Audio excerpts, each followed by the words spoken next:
final game of this three-game series between the Ridgefield Raptors and the four-time reigning champions in the West Coast League. It's the Corvallis Knights making the trip up north to the Ridgefield Outdoor Recreation Complex, where we're ready to finish out this series from Ridgefield between the Raptors and the Corvallis Knights. A dramatic game yesterday down at Goss Stadium at Coleman Field in Corvallis, where the Knights took a walk-off victory in the bottom of the 10th inning, and now Ridgefield back up into their home ballpark, the Friendly Confines, on a holiday to try to get their first victory against the Corvallis Knights in the history of the franchise. We finish out the first half of the West Coast League summer today. We start the second half next week. Let's get you the starting lineups first for the visiting Corvallis Knights. Leading off, the shortstop out of Cal State Fullerton is Jake Harvey. Batting second out of Cal Poly San Luis Obispo and playing second base is Tyson Corio. Batting third, the designated hitter out of Oregon State University. First in the West Coast League in batting average, Travis Bazana. The cleanup hitter and third baseman out of Chandler, Arizona, and also Oregon State is Tanner Smith. Batting fifth, the right fielder from Central Arizona College, Kiko Romero. Batting sixth out of University of California, Santa Barbara, in the left fielder, Nick Vogt. Batting seventh, and the first baseman out of Seward County Community College, headed to Oregon State, is Braden Boisvert, playing first base. Batting eighth, the catcher from Lincoln High School in Portland, and now a redshirt freshman at University of Washington. The catcher is Jake Lightgeb. And batting ninth, the center fielder is Kyler Stancato from Glendale, Arizona, on to Washington State University. That's the starting lineups as announced by Brooke Knight, head coach for the Corvallis Knights. On the bump tonight for Corvallis is Brock Townsend out of Oregon State. We'll take a break for the national anthem, come back with the starting lineups for the Ridgefield Raptors. Ladies and gentlemen, please rise. Director attention to the left field fence. And joining as Kendra Fechter sings our national anthem.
Ready to get started from the Ridgefield Outdoor Recreation Complex for Game 3 of this series, as Ridgefield tries to salvage one game out of this three-game set against the Corvallis Knights, which won yesterday by a final score of 4-3 after a 5-2 ball game on Friday. Here's the starting lineups for the Ridgefield Raptors. Batting first, and the right fielder is Tafton Hensley out of College of the Canyons, 1 for 8 on the series.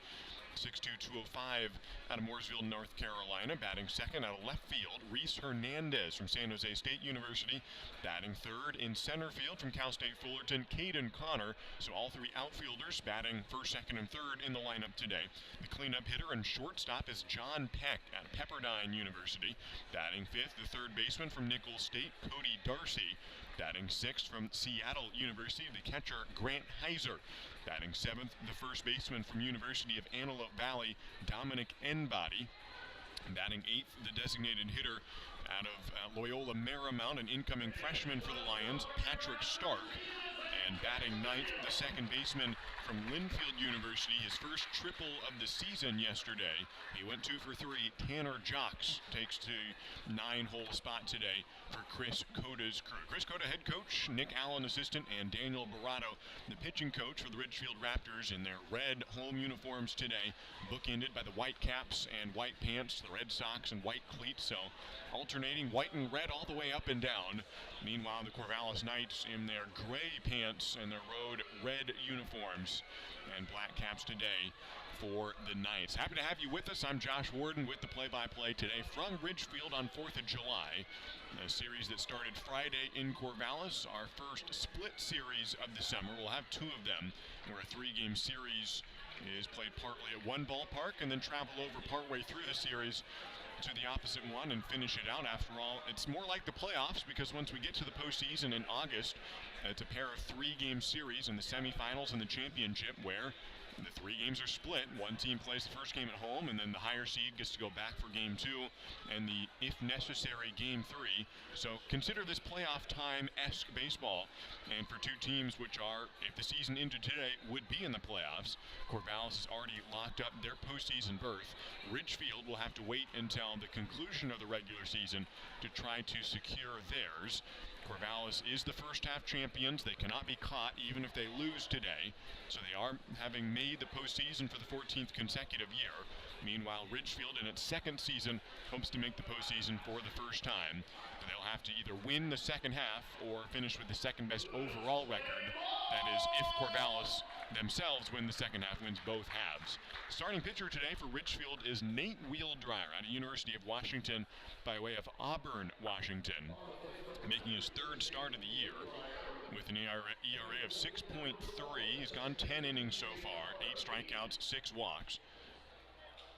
And now he's facing the Corvallis Knights in Game 3 of this series. Jake Harvey, the leadoff batter, former Oregon State player on to Cal State Fullerton, takes a ball inside, and we are underway right at 3:05 p.m. Temperatures in the low 80s down in Corvallis. It's a little cooler up here in Ridgefield at 79 degrees. Will continue rising into the 80s. This one popped up off the bat of Jake Harvey on the second pitch of the at-bat. Tanner Jocks under it, and the second baseman pulls it in. 1 away here in the top of the first inning. So Nate Wheeldryer gets the out to start out the first inning. His numbers probably don't really do him justice for the Washington Husky. His ERA at 6.3, but that first start he had against Yakima Valley, he was perfect through nearly 4 innings, then a dropped fly ball that got lost in the sun, extended the 4th inning, and then a home run on the next batter, and so gave up 2 runs in that inning, 3 runs in that ball game. His opposing batting average is just 167, so he's been pitching well, pitching away from contact. Throws a ball outside to Tyson Corio, second batter in this Corvallis lineup. The second baseman takes another ball outside. He's a junior from Cal Poly San Luis Obispo, originally for yesterday, facing Jaron Hunter and company out of the bullpen for Ridgefield. Another ball outside from Wheeldryer, who's behind 3-0 to the second man. 1 out, nobody on, just getting started here in the first inning on 4th of July day, finishing out the series and the first half from Ridgefield. 3-0 pitch, runs just a bit inside, catches the corner, as called by Tim Heigl. Home plate umpire in the field is Will Bennett, and so it's 3-1 to Tyson Corio, who's hitting 183 on the season with 2 doubles. The 3-1 pitch is swung on and hit towards short. A 3-hopper to John Peck. He fields and throws to first in time for the out, and Wheeldryer gets behind 3-0 and comes back to record the second out of the inning. Travis Bazzana, however, is the third guy up and arguably been the best hitter in the West Coast League this season. Has 10 extra base hits on the year. He has the best batting average in the WCL. He's hitting .391, and he's only 18 years old.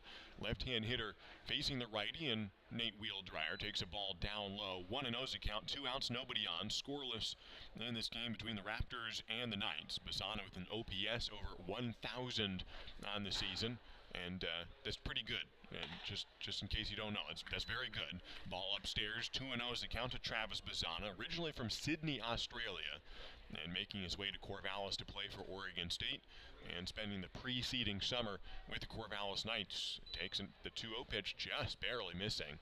3 balls and no strikes from Nate Wheeldryer, who's got the first 2 guys out here in the top of the first inning, but trying to work through the Turramurra High School product from Sydney. 3-0 pitch is called a strike, so 2 straight batters. Wheeldryer gets behind 3-0, and then throws a strike on the next pitch. He got a ground out on the last at-bat, but Bazzana is a tough hitter, .563 slugging percentage, and he nails one foul on the first base side, and Wheeldryer has gotten back to a full count against Travis Bazzana with 2 outs and nobody on here from Ridgefield. A day off tomorrow, and then we'll have our second split series of the season. There's only 2 series this whole schedule where the 3 games are split between the 2 home ballparks, and they're 2 series in a row.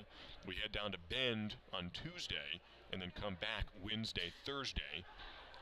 Actually, I take that back. There's 1 more series in August. The other Corvallis series is also split between the two ballparks. Here's the full count pitch, and it's hit to left field and fairly well. Reese Hernandez going back, but he gets under and makes the catch.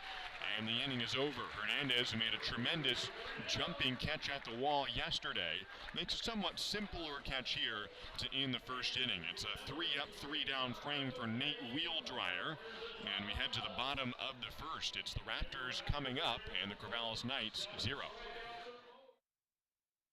A lot has changed in Clark County since C-Tran began service in 1981. We've changed with it. 30 bus routes, 2 bus rapid transit projects, and millions of rides later, C-Tran has grown into an award-winning transit system serving Clark County, including the city limits of Ridgefield. Please join C-Tran in celebrating an amazing 40 years serving you, our community, with activities happening in 2021. Look for details at c-tran.com, and thank you for 40 great years. Ridgefield Main Street thanks you for supporting the Raptors and downtown, the heart of Ridgefield. Spend the moolah you win at the game at downtown shops and restaurants. Upcoming events include Main Street Day, C-Tran Shuttle Downtown Tailgate, and the Friday Night Flicks Outdoor Film Series. We are a nonprofit organization dedicated to preserving the cultural heritage of downtown Ridgefield while advocating for its future. More information at ridgefieldmainstreet.com and find us on Facebook at Ridgefield Main Street. We'll see you downtown. And go Raptors!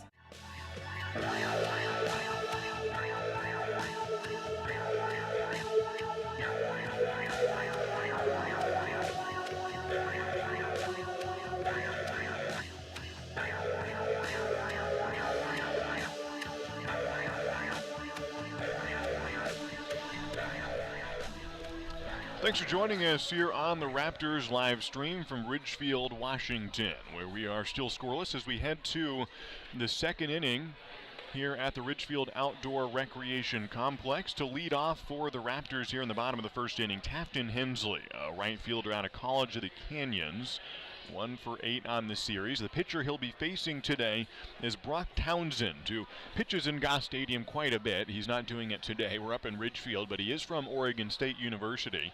Got pulled away from the home of the Ducks. He's originally from Eugene. Spent some time at LBCC, that's Lynn Benton Community College, not far from Oregon State and Corvallis. And Brock Townsend, the starting pitcher today for the Corvallis Knights. As we head to the bottom of the first series finale, the Knights winning the first couple of ball games, a pair of close games in fact. 5-2 the final score Friday, 4-3 the final score last night. So the score's trending in Ridgefield's favor, but they have to grab a win yet this season from Corvallis. Hensley shows bunt, lays one down in front of the pitcher. Townsend fields, the righty throws in time, and it is a leadoff out for Tafton Hensley. And 1 away here in the bottom of the first. Hensley back to the leadoff role where he spent a couple games this season. And he has bunted on the first pitch to get a single before to open up a first inning. But this one unable to get him aboard safely. And there's one out in the bottom of the first. Still scoreless from Ridgefield. Reese Hernandez to the plate. Similar to Tapton Hensley, he's also 1 for 8 on the series. Does have 1 RBI. He takes a strike from Brock Townsend, 0-1, 1 out. Hernandez, the left fielder, made a spectacular catch in front of the wall in left field yesterday down at Goss Stadium. Takes a ball down 1-1. He said that was the best catch he's ever made, talking to him during BP today.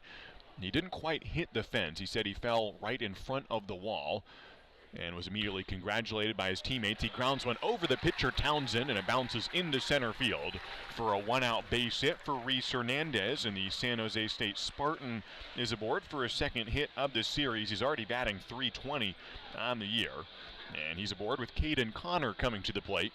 Cool thing about the bullpen out in Corvallis is all the Ridgefield Raptors relievers were right in front of Reese Hernandez, or right behind him, and so I don't know if the umpires would have liked it or had an opinion on it, but they opened the door after Hernandez made the catch. The bases were empty at the time, so there's not really a live ball, but once he catches it and secures the putout, and they opened the door and were yelling and congratulating Hernandez on the spectacular catch. As Caden Connor takes a strike from Brock Townsend. Connor out of Cal State Fullerton. He's on a 4-game hit streak for the Anaheim Hills native in California. Parents from Montana and Minnesota, respectively, for his father and mother. They met in Minnesota when they went to college there in Minnesota, and then his mom got her master's degree from Cal State Fullerton, and now he goes himself to Fullerton and plays baseball for incoming head coach Jason Dietrich. Played a couple of years for Rick Vanderhook. Getting into his 3rd year at Fullerton. An 0-1 count to Caden Connor, and takes a swing and misses. 0-2 with 1 out, runner on first. No score between the Knights and the Raptors. Corvallis improving their record with 2 wins in this series, so they're 17-6 on the year. Ridgefield sitting in 2nd place at 13-10. Still just a half game ahead of Portland. The Pickles are in 3rd place in the Southern Division. Out of the stretch comes Brock Townsend. The 0-2 bends Connor backwards and a back pick to first base, but Hernandez stays on his feet as he trots back in safely. 1 ball and 2 strikes, 1 out, runner on first base. 1 hit in the ball game is Reese Hernandez's single moments ago. Hernandez, who's from San Diego, he knows Nate Nankill, not well, he knows more like a knows of him situation, but Nankill, the Corvallis Knights player who had the couple starts, as Hernandez is running on the pitch and Caden Connor fouls it back. It was a 1-2 count, and Hernandez was stealing on the play, but he'll have to trot back to first base with the count remaining 1-2 in a scoreless ball game, bottom of the first. Nate Nankill, also from San Diego, and Hernandez is from technically Santee, California, but it's San Diego County, went to Grossmont College nearby and out of San Jose State. He's a little bit older than Nate Nankill, who goes to Cal State Fullerton. 1-2 pitch. Actually, it's a throw over to Hernandez, and Reese gets back. Runner on first, 1 out. Caden Connor, who has been leading the West Coast League in RBIs with 25 on the year. Got 11 of them in a 4-game span. He has since been tied in RBIs at 25, but still tied for first in the West Coast League. 1 ball and 2 strikes. Brock Townsend kicks and delivers, and it is on the outside corner. Caden Connor is in disagreement, but it is strike 3. And that's 2 outs here in the first inning.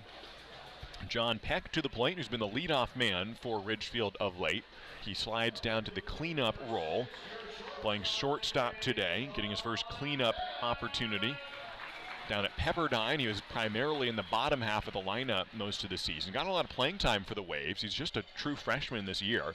Still 18 years old for the native of Moore Park, California.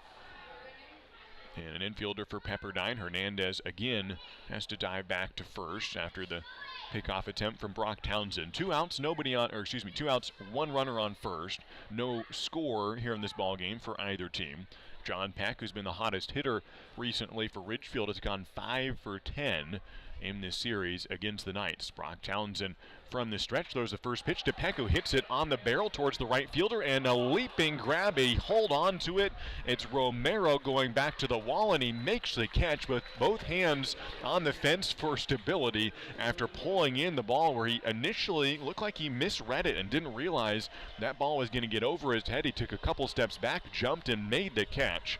And that ends the inning on a fly out to right field. Kiko Romero makes the play. One hit on the inning, one left on, and no runs in the frame. We head to the second inning. It's the Corvallis Knights and the Ridgefield Raptors still scoreless. This is WSU Vancouver, Southwest Washington's only four-year research university. Whether in person or via distance delivery, WSU Vancouver offers high-quality education and an employer-respected degree. You'll get a small school feel in the kind of place where you know you matter. Here, you'll get personalized education that brings out the best in you and inspires you to achieve your highest goals. Now, what are you waiting for? Apply today. The Ridgefield Raptors are thrilled to reunite with fans and enjoy summer baseball again. Join us for America's favorite pastime. The Raptors are following state guidelines for spectator events and ask for your patience as we prepare for exciting West Coast League play. Please be courteous to our staff, fans, and players as we celebrate the return of your Ridgefield Raptors this summer. Let's make it a great season at the Rourke. Get your tickets now at ridgefieldraptors.com. Go Raptors!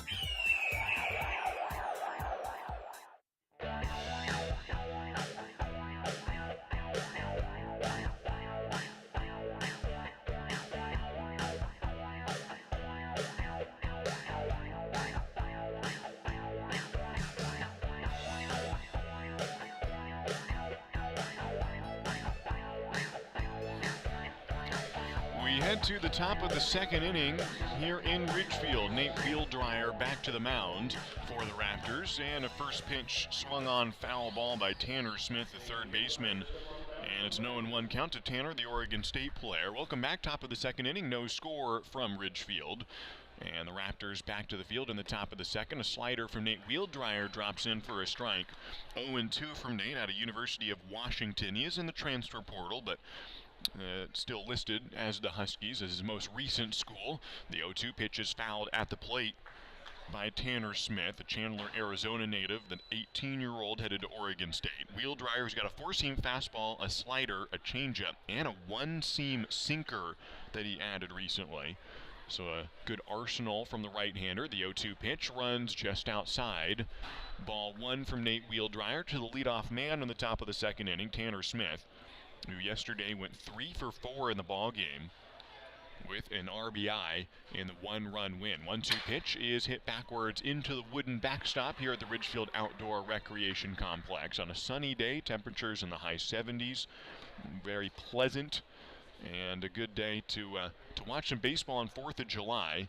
And actually up in the low 80s now. Couldn't be better from Ridgefield. 1 ball and 2 strikes from Nate Wheeldryer. Out of the windup comes the Auburn, Washington native off speed and fouled back by Tanner Smith, who had quickly gotten into an 0-2 count and has continued to battle and extend this at-bat against Nate Wheeldryer, who's making his third start of the season.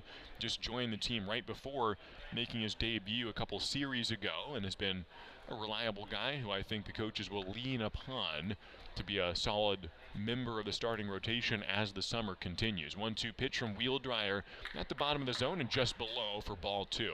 2-2 is the count. Just starting out the top of the second inning, still scoreless from Ridgefield. Tanner Smith, a .293 hitter on this summer as Wheeldryer kicks, and it's hit high in the air. It'll get out of play towards the concourse here in Ridgefield and over into the turf on the baseball field behind us. Still a 2-2 count to Tanner Smith, who has now fouled off 4 pitches in the at-bat. 7th pitch of the plate appearance upcoming. 2-2 pitch inside and hammered to left field. It'll get to Reese Hernandez, who runs in on the play and makes the catch. The ball does not travel very well to left field here at the Ridgefield Outdoor Recreation Complex. The wind blowing fairly heavily right now towards right field on a ballpark that plays well to right. You'll see the majority of home runs to right field. We did not see any home runs at Goss Stadium the last 2 days, so this series is still homerless. And we'll see if that changes at some point today as the first pitch runs downward to Kiko Romero. Made a nice catch in right field to end the first inning. And with it still scoreless, Romero now to the plate in the top of the second from Tucson, Arizona, swings and misses the 1-0, or tips it into the glove of Grant Heiser. 1-1's the count. Heiser's the catcher. The infield from left to right is Cody Darcy, John Peck, Tanner Jocks, and Dominic Enbody. That's the infield behind Nate Wheeldryer, who's out of the windup, and the 1-1 pitch is fouled to the netting behind home plate. The outfield is Reese Hernandez in left, Caden Connor in center, and Taft and Hensley in right field. As both teams have pitched pretty well. Two of probably the best hitting teams in the West Coast League. They're first and second in a lot of offensive categories, but we've seen relatively low-scoring games and very quick games as Wheeldryer misses outside 1-2.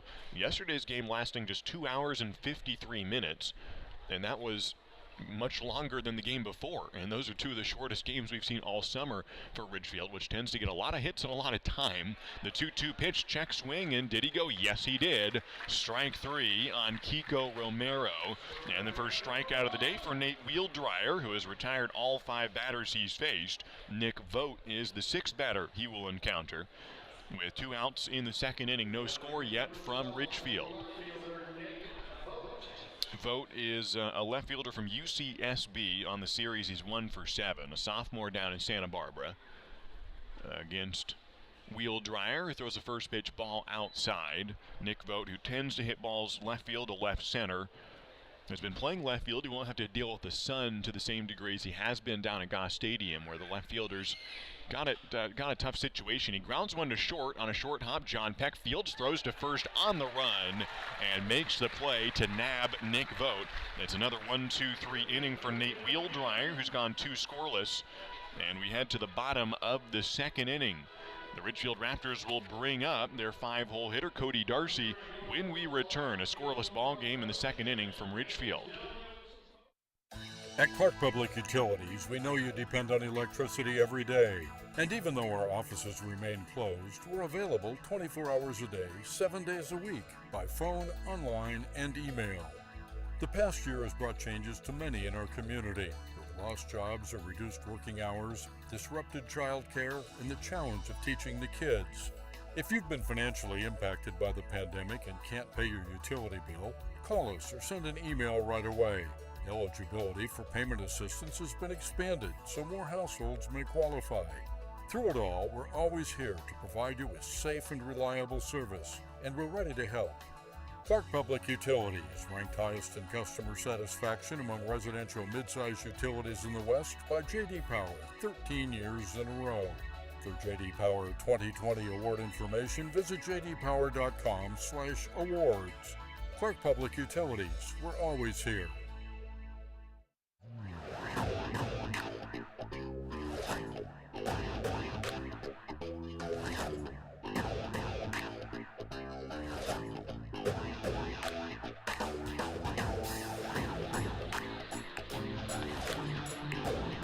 Make our way to the bottom of the second inning here in Ridgefield. Thanks for joining us. I'm Josh Warden. Happy to have you with us on a holiday afternoon of baseball in the West Coast League. What better way to spend your afternoon on Independence Day? Cody Darcy comes up to the plate to open up the bottom of the second inning. No score from the two teams who are at the top of the Southern Division in the southern part of the West Coast League this year. Corvallis first and Ridgefield second place in the Southern Division as Cody Darcy swings and misses the first offering from Brock Townsend, who's touching 90 miles per hour from the Lynn Benton Community College transfer to Oregon State. Pitched one season so far in Corvallis for the Beavers. The right-hander out of the windup throws and missed by Cody Darcy, 0-2.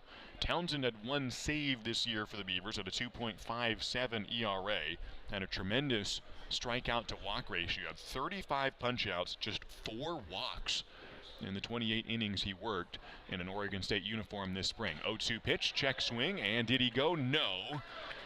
And it's 1-2. Good little deke from Lightgib, who pretended like he was going to throw down to third, implying to the umpires, yes, of course he swung. How could you disagree? But I think the correct call being no swing, and Lightgib understood that. 1-2 the count from Townsend, and that one on the bottom half of the zone, and now Lightgib gets his strikeout. Cody Darcy is also in disagreement like Caden Connor was last inning on a pitch that did look a bit low. but it is strike three. One down in the second inning. Grant Heiser to the plate. 324 batting average, went 0 for 5 yesterday. It was his first hitless game this summer. Takes a slider for a strike, 0-1. 1 out, no score, bottom of the second inning.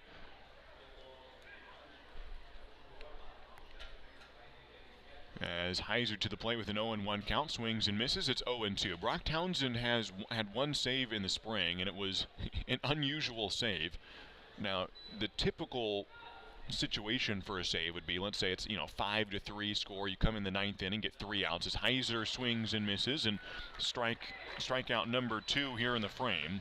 Third strikeout of the ball game so far for Brock Townsend. They were playing, if I remember correctly, it was the first weekend of the year for Oregon State. They were playing Gonzaga, I think it was, and it was 20-4, and Townsend came in the 7th inning. Now usually you have to be within 3 runs to get a save. If you're up by 8, then you're already up by so much, but there is a caveat where if you pitch the final 3 innings, as Dominic Enbody hits a ground ball to short, misplayed by Harvey, and Jake unable to make the throw to first. An error on the shortstop, and Dominic Enbody reaches safely with 2 outs here in the second inning, and Patrick Stark will come to the plate. So both innings, 1 runner gets aboard. A single last inning, an error this time. Enbody on first, 2 outs. Patrick Stark out of Loyola Marymount to the plate. Brock Townsend came in the 7th inning, and there's the caveat: if you pitch the final 3 innings in a win, then no matter what the score was, you get the save. So he preserved the 16-run lead, and he pitched well. He didn't allow any earned runs, so he still was deserving of some accolade and was deserving of the save, because that's part of the official statistician qualifications for getting a save. It was his 1 save on the season. Throws a strike to Patrick Stark, the recent high school graduate. Patrick then hits one high in the air, not deep, into right field. The second baseman calling for it, Corio, hauls it in, and the error by Harvey does not come back to bite the Knights. It is still a scoreless ball game from Ridgefield, as Brock Townsend has allowed just 1 hit, but Nate Wheeldryer has allowed no hits to this point. Nate back to the mound after this. We head to the 3rd inning, no score between the Raptors and the Knights. Warmer weather is here, and what better way to enjoy a summer day than with a trip to the ballpark to watch exciting Ridgefield Raptors baseball. Don't miss the action on the diamond as the Ridgefield Raptors battle other Western League rivals for the championship. This safe outdoor event is a perfect outing for you and your friends. Peace Health is a proud sponsor of the Ridgefield Raptors, with a team of medical experts on deck to provide your family the care you need. Treat your family to an exciting night at the ballpark and make it part of your healthy, active summer. Peace Health and Ridgefield Raptors baseball, a great double play. The Ridgefield Raptors are thrilled to reunite with fans and enjoy summer baseball again. Join us for America's favorite pastime. The Raptors are following state guidelines for spectator events and ask for your patience as we prepare for exciting West Coast League play. Please be courteous to our staff, fans, and players as we celebrate the return of your Ridgefield Raptors this summer. Let's make it a great season at the Rourke. Get your tickets now at ridgefieldraptors.com. Go Raptors!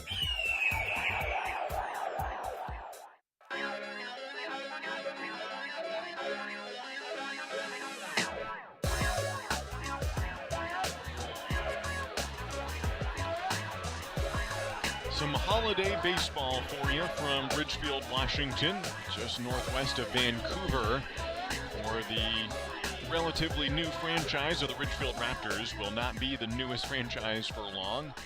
There'll be 6 more teams joining the West Coast League, or rejoining the West Coast League next summer, on the Canadian teams, plus Springfield entering the WCL next summer. Right now it's Ridgefield's turn to try to be the newest team to make the postseason, playing the Corvallis Knights, and the first pitch hammered foul by Braden Boisvert, first baseman today for the Corvallis Knights. In a scoreless ball game from Ridgefield, we head to the top of the 3rd inning, and Nate Wheeldryer continuing on the mound for the Raptors. 3 up, 3 down in the first inning. Same result in the second inning.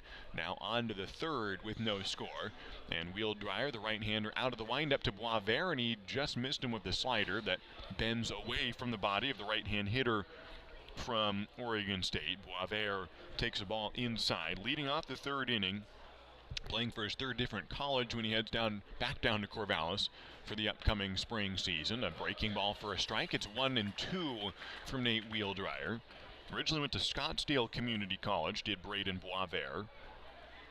That season was cut short for the Fighting Artichokes, and so he went to Seward County Community College in Liberal, Kansas. Takes a strike. Oh no, ball just off the black. 2-2's the count from Nate Wheeldryer. And now goes from Kansas over to Oregon State. Does Boisvert. Didn't play yesterday. Back in the series opener, went 0 for 3 with a run scored. Pops one up foul. And Boisvert, who's originally from Sonoyta, Arizona, two-way player. Also pitched well for the Knights this season. Has not pitched in this series. Hitting .242 as well for Corvallis. Has a 2-ball, 2-strike count with the bases empty and nobody out. Wheeldryer comes, a slider that nearly hits him. He backs away from it, pushes the hips back and avoids being hit by the pitch. 3-2. A game-winning hit by pitch yesterday. Nate Nankill getting clipped on the shoulder, and that was a walk-off HBP to conclude last night's festivities. 3-2 pitches popped up in the infield. The third baseman start coming in. The catcher making the catch is Grant Heiser, or Cody Darcy, the third baseman, ran in. It's Heiser who made the catch. And a foul out to start out the third inning. So Heiser makes the catch. His fellow catcher, Jake Lightgibb, will come to the plate with a .276 batting average from not far away, Portland, Oregon, just over the Columbia River across the border, Lincoln High School. He went 0 for 2 Friday, goes across the border for his college ball and plays in Seattle for University of Washington. He's facing a fellow Washington pitcher in Nate Wheeldryer. One Husky against another, a 1-0 count after Wheeldryer misses low. Nate is in the transfer portal, but the pitcher has overlapped a year with Jake Lightgibb, and now facing against each other and misses down again. 2-0 the count. 1 out, nobody on.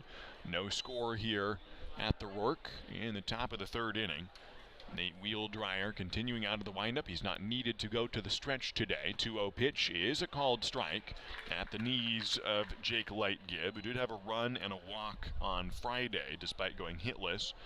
.276 batting average, no extra base hits yet for the Portland native. 2-1 pitch from Wheeldryer's hammered to left field, but right at Reese Hernandez, and he makes the catch without barely having to move an inch, maybe a step, and Hernandez pulls it in for out number 2. Great crowd last night, over 3,000 in attendance, both for the Knights Raptors game and the fireworks, and it was a good game for the fans. Went all the way to the 10th inning. And a walk-off win for Corvallis. 5th walk-off game for Ridgefield this season. A slider's called for a strike against Kyler Stancato out of Washington State. 2 outs, nobody on. Scoreless tie in the third.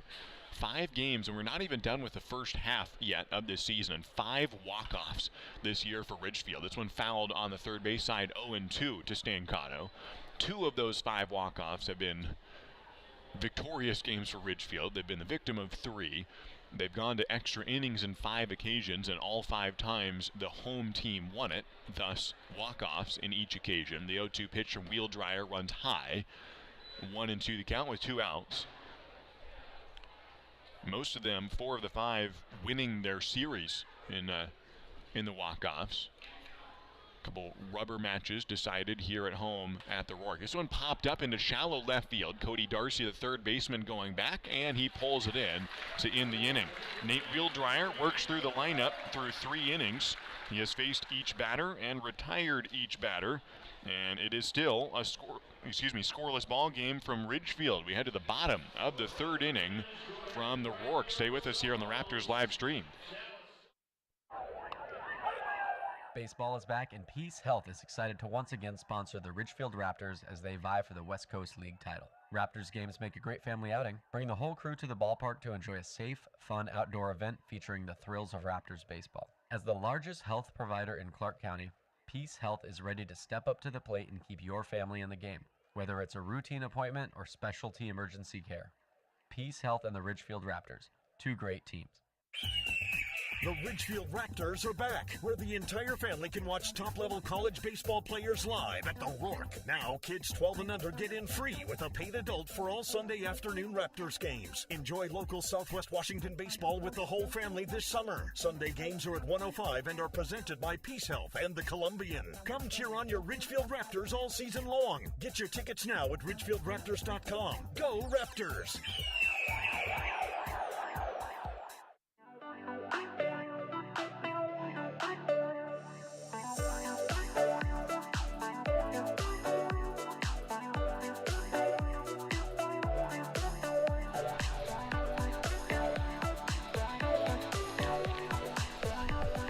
Bottom of the third inning from Ridgefield, Washington.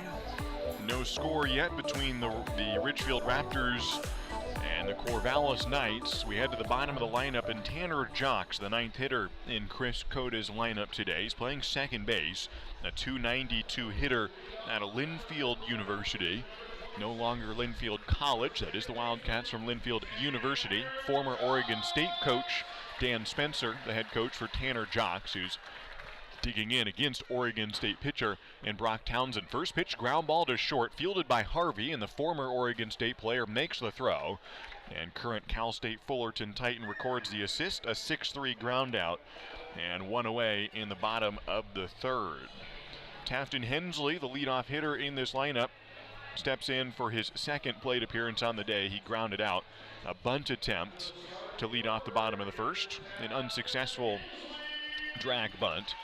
He's 1 for 9 on the series now. He snapped a 4-game hit streak yesterday, barrels one up to left field, and this will get all the way to the wall, right over the glove of the third baseman. Hensley will dig for second, and he will get in easily for a one-out double. Tafton Hensley, his fourth double of the season, and the Ridgefield Raptors have a runner in scoring position for the first time today.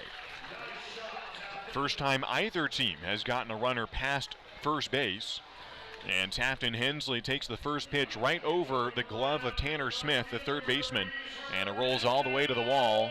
Tafton Hensley, who's been hitting the heck out of the ball of late, has all 3 of his home runs in the 2 series leading up to this one. And now gets his fourth double of the year. Runner on second, 1 out. Brock Townsend to the plate, and a called strike on Reese Hernandez, who singled in the first inning. 2 hits off of Townsend now. A single by Hernandez, a double by Hensley, and those 2 players on the field right now. Hensley at second base, Hernandez the batter. Scoreless tie, third inning. Brock Townsend looking at the runner at second. The righty out of the stretch throws, and it's hit in front of the plate, fielded by the catcher. And Lightgib throws to first for the out. A little tapper in front of home plate, and Lightgib stepped in front. It was a fair ball.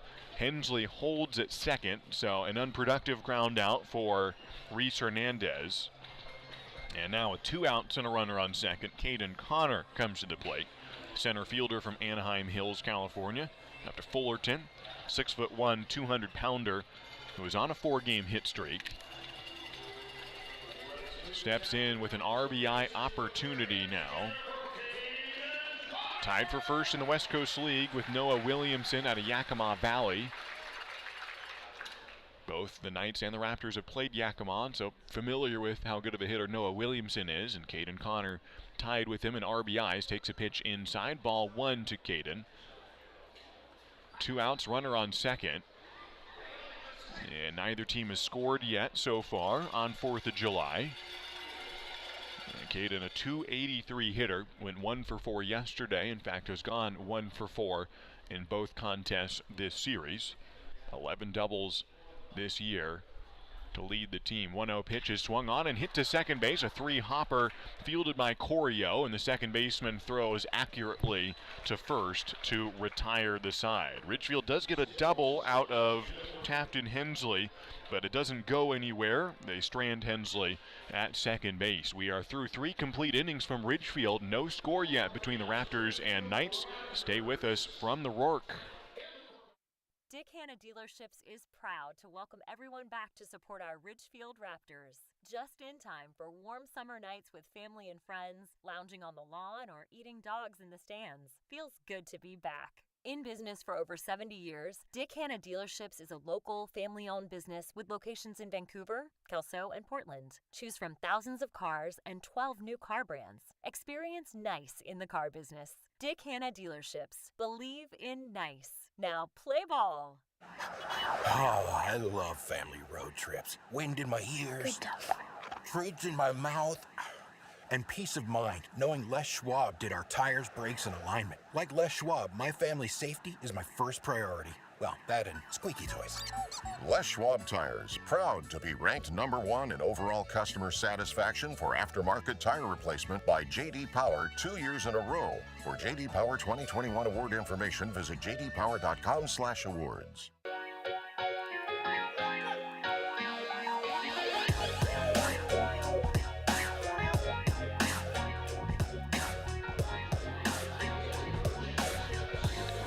Through 3 3 innings from the Ridgefield Outdoor Recreation Complex.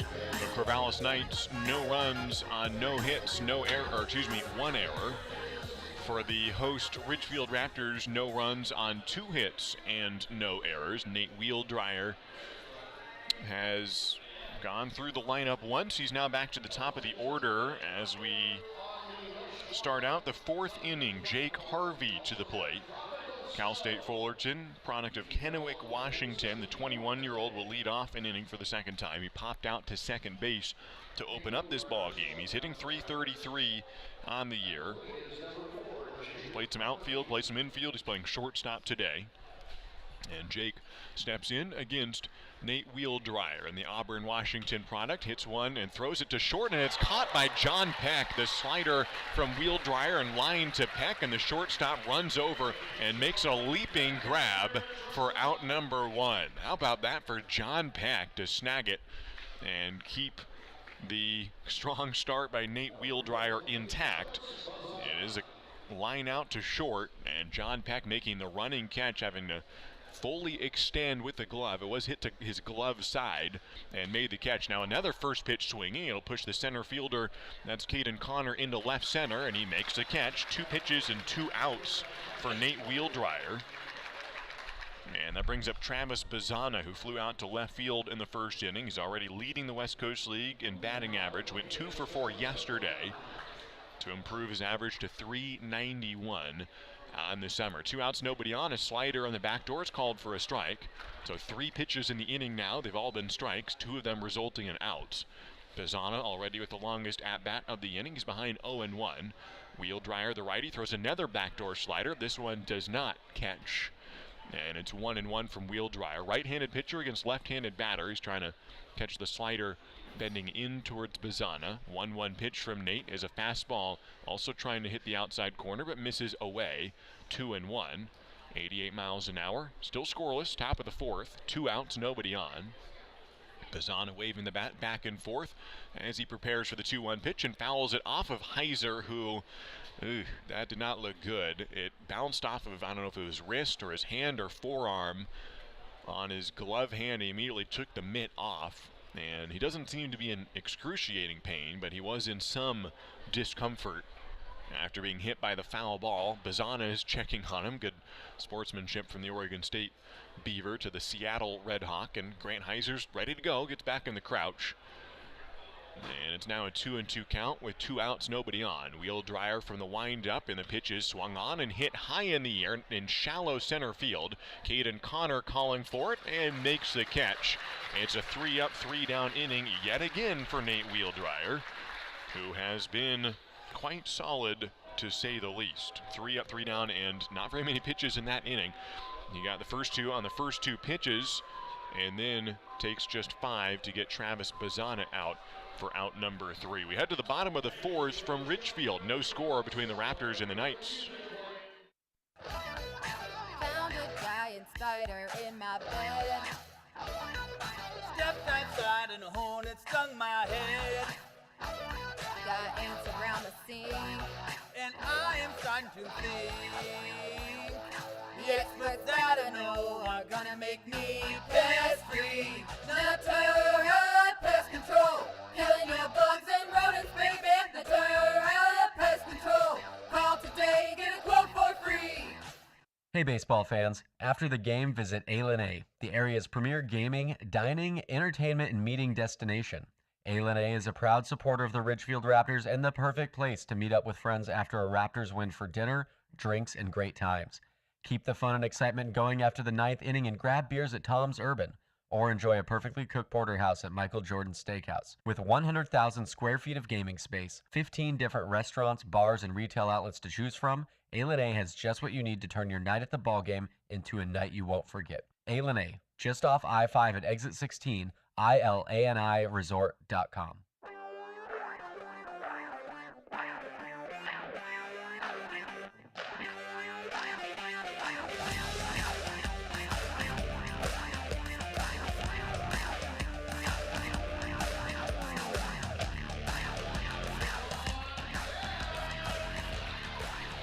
John Peck to lead off the bottom of the fourth inning. The shortstop digs in a scoreless ball game from Ridgefield. Takes a ball inside to start out the fourth inning.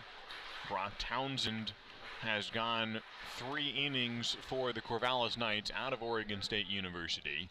And John Peck, who flew out to right field off of Brock Townsend, is now ahead 1-0. A slider that misses high, 2-0. John Peck, who's hitting .311 on the season with 9 doubles, 19 RBIs, 11 walks. He's 5 for 11 on the series now, including that flyout. He's ahead 2-0. Another slider upstairs from Brock Townsend. 74 miles an hour on the off speed from Brock, so a good drop of 16 from the fastball, which was hit 90 earlier today. John Peck ahead 3-0, holding the barrel out towards Brock Townsend and puts it over his shoulder. 3-0 pitch from Brock is on the inside corner, strike one. No score for either team in a quick game that started at 3:05 exactly. We are merely 43 minutes into this one and over a third of the way in. Here in the bottom of the fourth, outfield playing pretty deep to John Peck. 3-1 pitch is a slider, poked foul.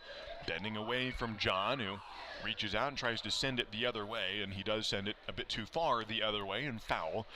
And it puts the count full. 3 balls, 2 strikes. On deck is the 5-hole hitter, Cody Darcy, who's been hitting well of late on a 6-game hit streak. Ridgefield trying to get the leadoff man aboard for the first time today. Full count. The pitch is grounded to short on 3 bounces, fielded by Harvey. Jake throws to first and just does get John Peck for the out. 1 away in the bottom of the fourth. Nice play by Jake Harvey, who had to run in on that ball and made the running play through sidearming across the diamond and got the out of John Peck. 1 down, Cody Darcy to the plate, who scored twice yesterday. Went 1 for 4 with a walk.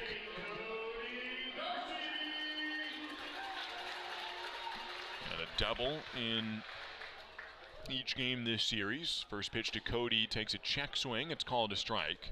Cody, who's from Enumclaw, that's what it'll tell you. Technically grew up in Ravensdale. Not that many people know where or that even was a township in Washington. Swings and misses the 0-1. He'll also be listed as from Kent, Washington at various points, but Enumclaw, officially what he would refer to as hometown. He went to Kent Ridge High School, one of the bigger schools in the area, 4A, biggest classification in the Evergreen State.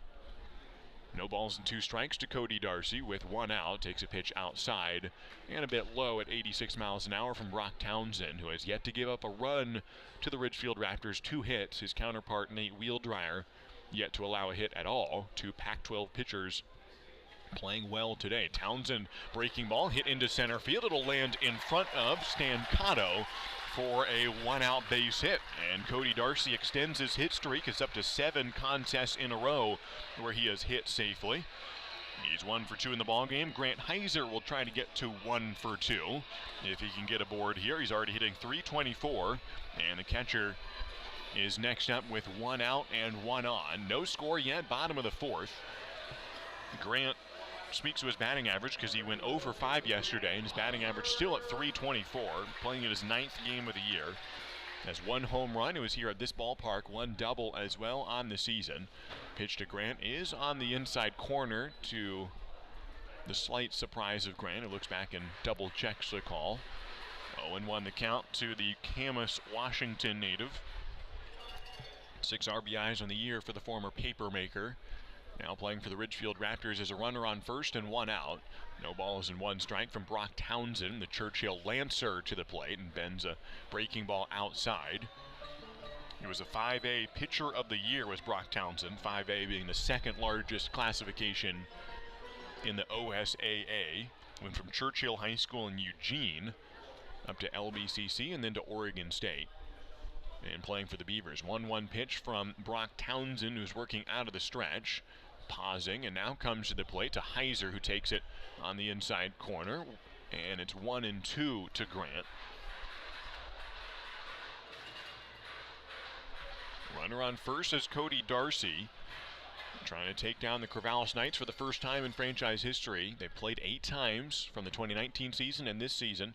And the Corvallis Knights so far have won all 8, but at some point, Ridgefield's going to get a win. I can pretty much guarantee you that. Darcy gets back to first on a pickoff attempt.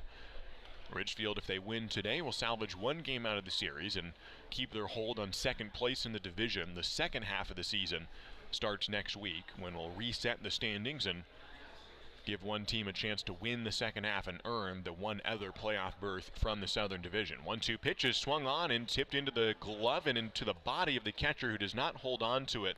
Lightgib is not badly injured, but he did also take a bit of a hack there from his fellow catcher.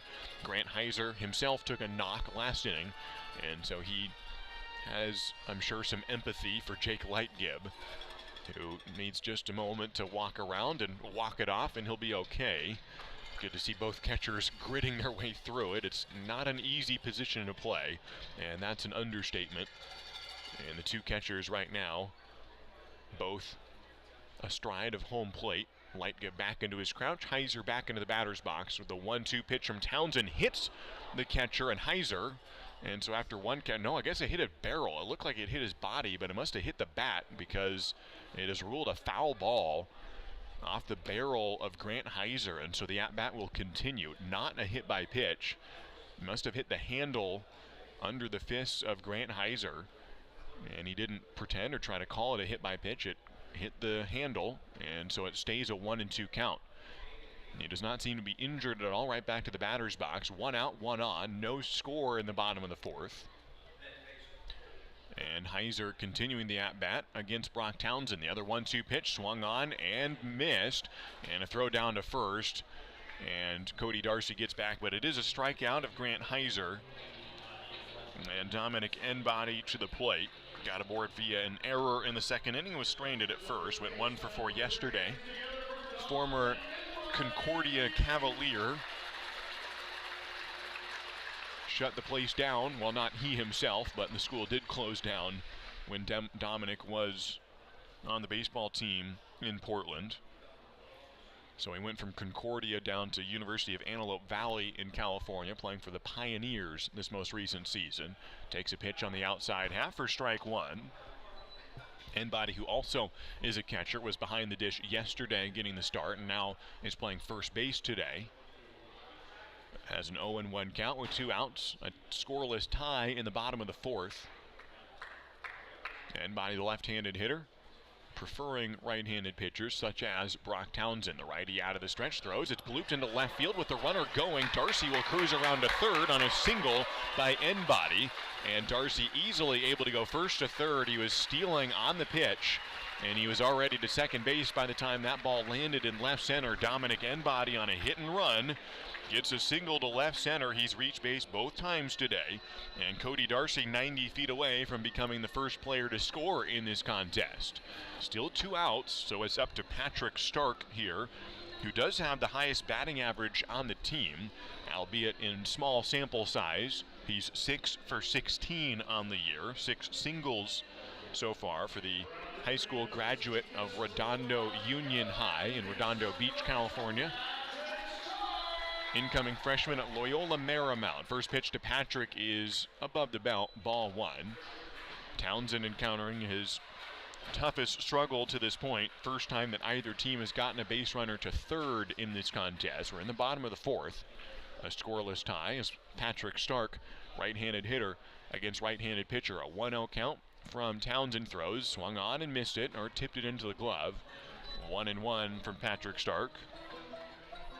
Designated hitter who focuses a lot on weightlifting, especially lower body.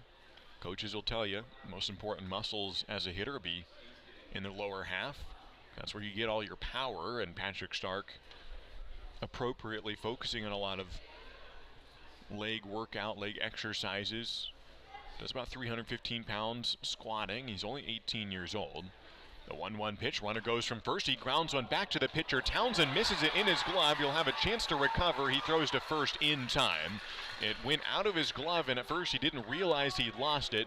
Recollected it. The ball was merely at his feet, and he was on the first base side of the mound. Threw to first, and the inning is over. Ridgefield strands runners on the corners here in the 4th inning. We still have no score through 4 complete. Nate Wheeldryer will try to continue his flawless outing to this point. He comes back to the mound after this. Baseball is back, and Peace Health is excited to once again sponsor the Ridgefield Raptors as they vie for the West Coast League title. Raptors games make a great family outing. Bring the whole crew to the ballpark to enjoy a safe, fun outdoor event featuring the thrills of Raptors baseball. As the largest health provider in Clark County, Peace Health is ready to step up to the plate and keep your family in the game, whether it's a routine appointment or specialty emergency care. Peace Health and the Ridgefield Raptors, 2 great teams. C-Tran is your public transit system offering service in Clark County and beyond. Catch local service in Clark County, regional and express service to Portland, and connector service within the city limits of Camas, La Center, and Ridgefield. And if you don't have cash, no problem. C-Tran now accepts digital payments with Hop FastPass. So hit a home run and leave the driving to us. Visit c-tran.com for more information. C-Tran, our community, our promise.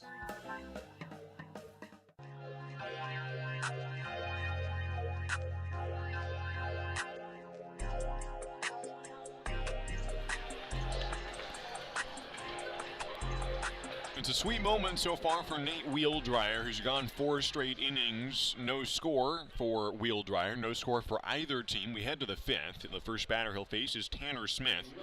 And scoreless ball game through 4 innings. Nate Wheeldryer, the pitcher, who's making his 3rd start for the Ridgefield Raptors this summer. The righty sets against Tanner Smith, and first pitch barreled up to center field. Going back is Caden Connor to the warning track, backpedaling, turning the shoulders, and making the catch, running into the wall, and 1 out here in the inning. Caden Connor tracked it the whole way through, turned his shoulders, and made the catch just in front of the wall and bangs into the batter's eye for out number 1 on the first pitch.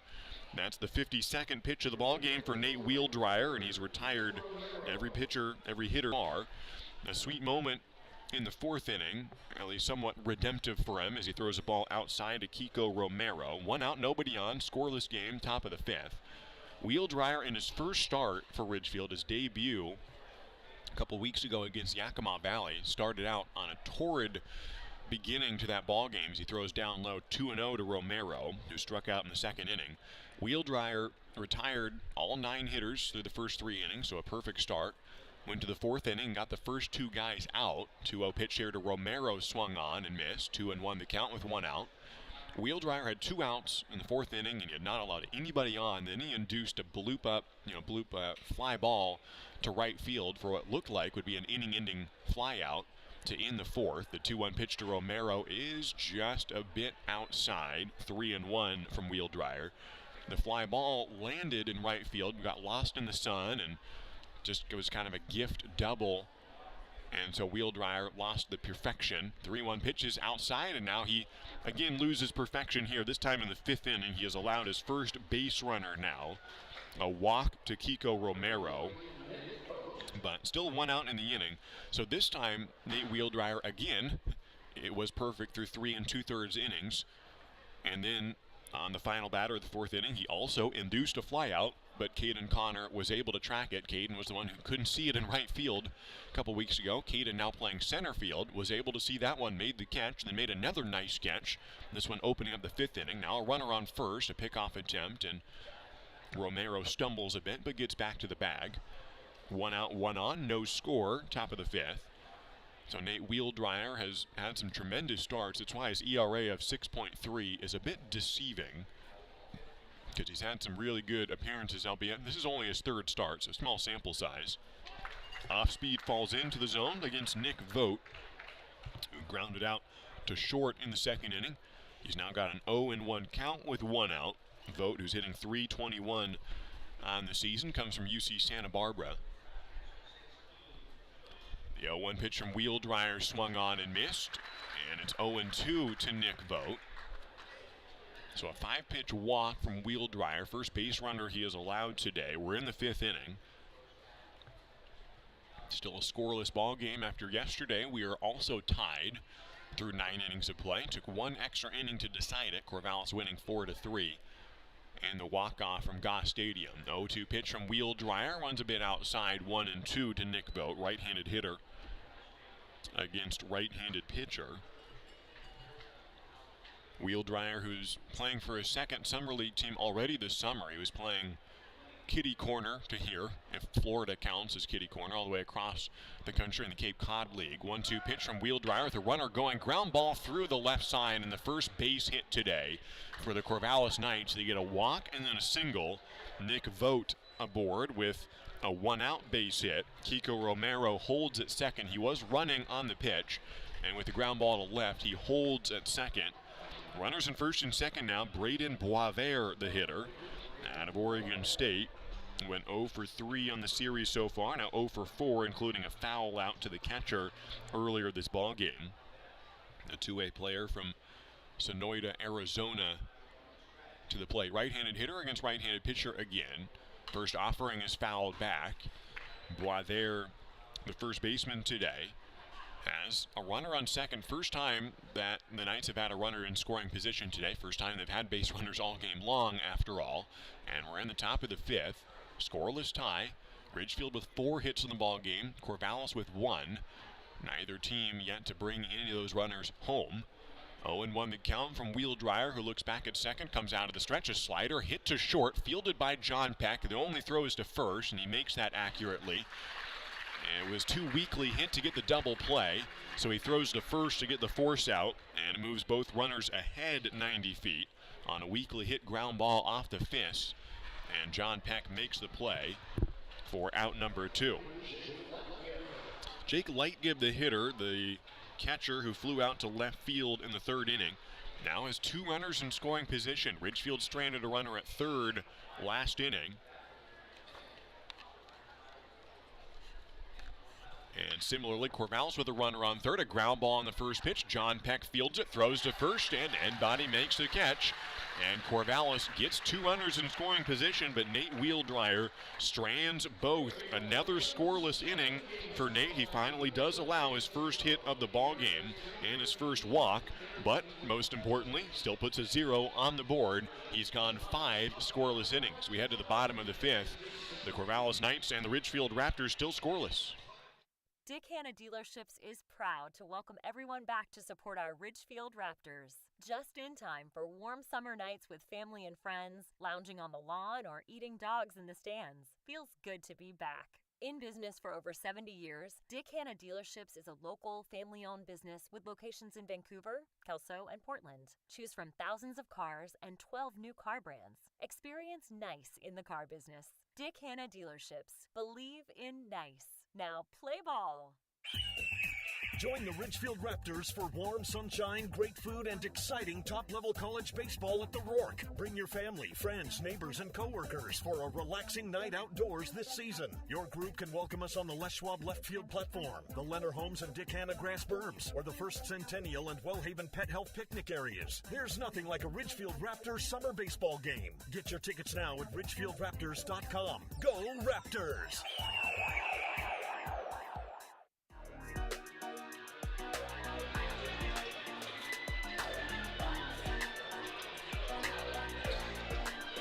Well, this game is officially 1 hour old. It's 4:05 p.m. after a 3:05 first start, and we are halfway done. We are at the midway point of the 5th inning. So we've played 4.5, and we're on pace for a 2-hour ball game, which would exceed even Friday's game, which was about 2 hours, 12 minutes, and that already was about the quickest game Ridgefield has had all season long, and this one's moving along even quicker. Scoreless ball game, Tanner Jocks to lead off, and he takes a strike from Brock Townsend. 0-1 the count to Tanner, who is 0 for 1 on the ball game. Tanner grounded out to short in the 3rd inning, leading off that frame. He now leads off the 5th and takes another strike. Brock Townsend ahead, 0-2. Both pitchers going scoreless so far. Townsend allowing 4 hits, no walks. Nate Wheel Dryer allowing 1 hit, 1 walk. Townsend out of the windup, throws the 0-2 and rings him up on the outside corner. And Tanner Jocks strikes out for out number 1 in the 5th. Fifth punch out of the day for Brock Townsend. Tafton Hensley to the plate. 6'2", 205, played in front of the loud and boisterous crowd in Corvallis. The players were enjoying it. It was the biggest crowd they'd played in front of all year. First pitch to Hensley, swung on and fouled back. Hensley himself said he enjoyed it. He plays better in front of big crowds. He said it was about the biggest he'd played in. The only comparable one was the state championships. He's from North Carolina, and so they had a big crowd a couple of years ago, and he's finishing out his high school tenure in Mooresville, North Carolina. 0-1 pitch from Tafton is just outside, 1-1. One out, nobody on, scoreless tie, bottom of the fifth. Tafton, who came over to Santa Clarita to play his college ball at College of the Canyons, where he has some family in SoCal, swings and hits one a mile high, but not too deep. It's in the left center field. Drifting over is Nick Vogt, and the left fielder makes the catch in front of the center fielder, Stancato. It was actually a longer run for Vogt, but hey, as long as you make the put out, it ends up okay.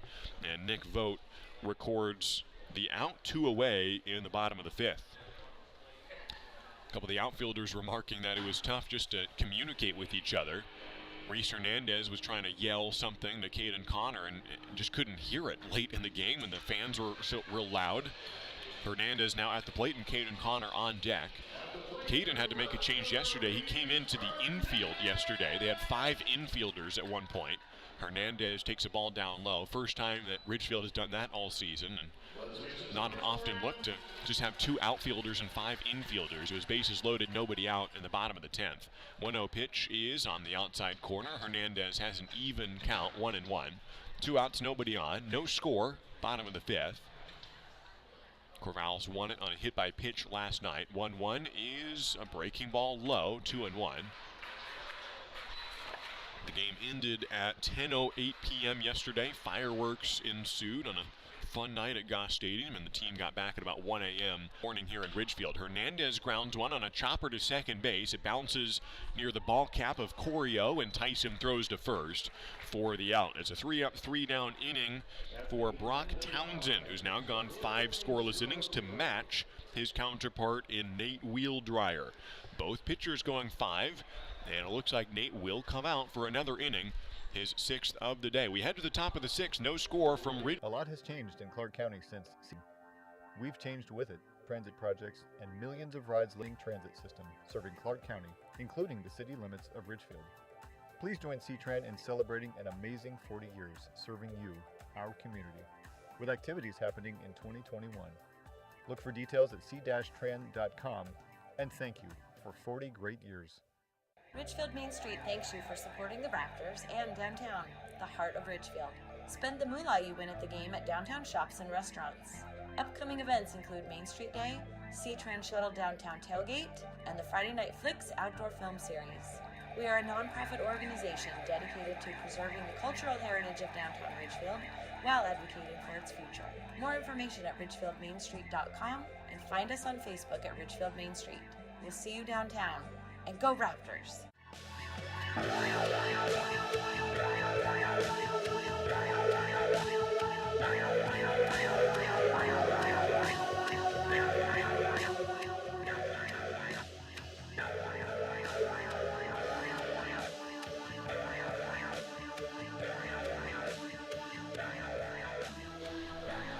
Nate Wheeldryer back to the mound. We head to the 6th inning in a scoreless ball game from Ridgefield, and the first pitch hammered to left, but not too deep.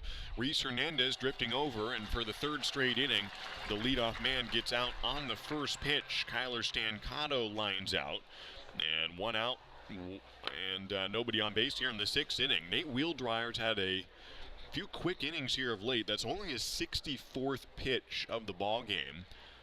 And we are into the 6th inning on a very quick game that's 1 hour and 6 minutes old now. And we're in the 6th inning, 1 down. Nate Wheeldryer back to the top of the order. Jake Harvey showing bunt and pulls back. Wheeldryer finally did allow his first hit of the ball game last inning. He's allowed 1 single today, facing just 2 over the minimum in today's contest. Top of the 6th inning, 1 out, nobody on. The 1-0 pitch is in for a strike.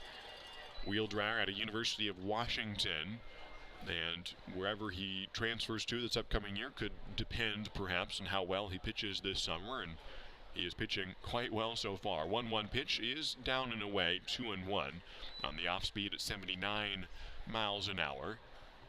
Wheel Dryer, who's from Auburn, Washington, arrived in Ridgefield on the day of his first start, June 23rd against Yakima Valley. Got the first 11 guys out in that contest. So he throws inside 3-1. Today he did even better. He got 11 guys out in a row to start that debut.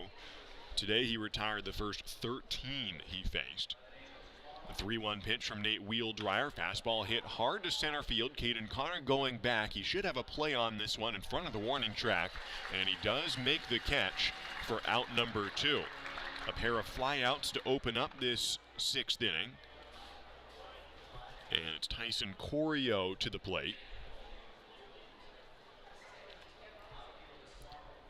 Tyson, who has grounded out and flown out so far today. This will be the 70th pitch today for Nate Wheel Dryer, and it is a ball outside to Tyson Corio, who is from Cal Poly San Luis Obispo. He's a junior, originally from Concord, California. He's hitting 183 on the year. Out of the windup comes Wheel Dryer. A bunt placed down the third baseline. Heiser, the catcher, will throw to first. It'll not be in time. And the second hit of the day, it's a bunt single for Tyson Corio. And the second baseman gets aboard with a 2-out bunt single.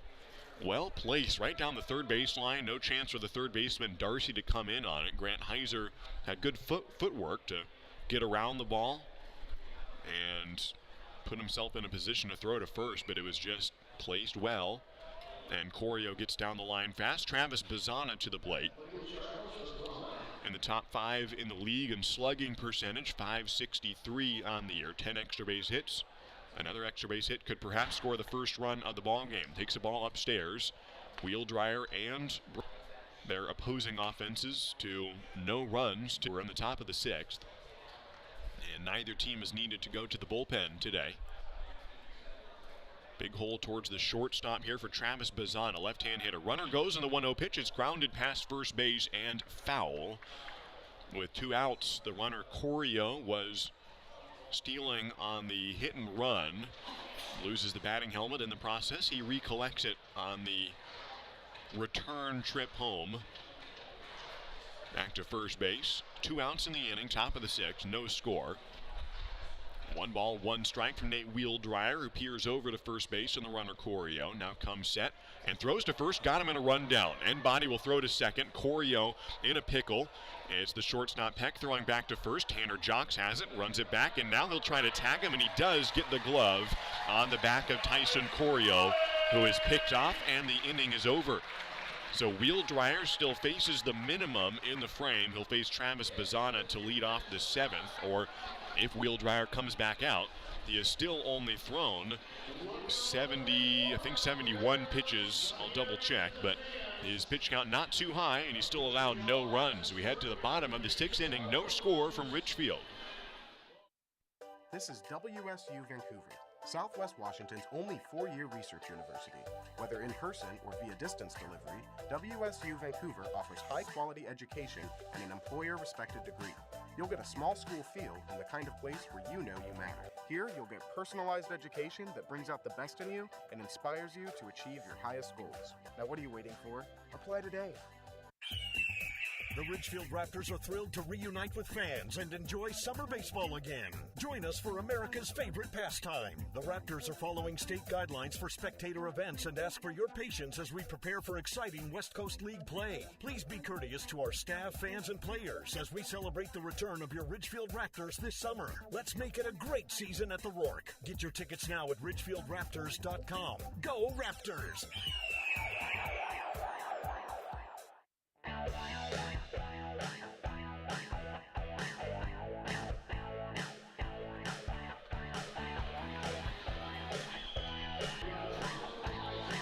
We are into the bottom of the 6th inning from Ridgefield. Glad that you're with us. I'm Josh Ward, the play-by-play today, and it's a pitcher's duel of pitcher's duels. No score through 5.5. Brock Townsend matching every inning of Nate Wheeldryer, every time the Washington Husky posted a 0, the Oregon State Beaver has done the same. He'll have to work through the heart of the lineup now against Ridgefield, which brings up Caden Connor, John Peck, and Cody Darcy to follow. This is the 3rd, 4th, and 5th hitters in Chris Coda's lineup. No score. Caden Connor lead off the bottom of the 6th. He's on a 4-game hit streak. He has yet to extend that today. He's 0 for 2. Grounded out in his last at-bat. Caden takes a first pitch hack and hits it into the netting, and it glances off the pole and bounces all the way back to where it started. And the pitcher, Townsend, recollects it, angling backwards, and Townsend tosses it back. 0-1 the count to Caden Connor. .283 batting average. Has been the leader in the West Coast League in doubles basically the entirety of the year. The 0-1 pitch grounded to short, fielded on 2 hops by Harvey, and Jake throws out his college teammate. The pair of Cal State Fullerton Titans go at it here, and Harvey throws out his fellow Titan. And Caden Connor is retired 6-3 on the ground out. 1 out, nobody on, and no score in this contest.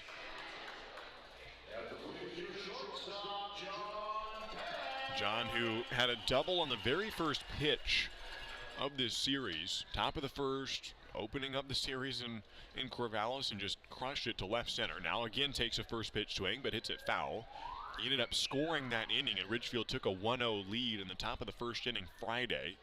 Corvallis came back a few innings later to take the lead. They did not relinquish it and won 5-2 on Friday. John had 3 hits in that ball game, 2 hits yesterday. He's 5 for 10 on the series coming in. 0 for 2 today as he hits one foul. 0-2 from Brock Townsend.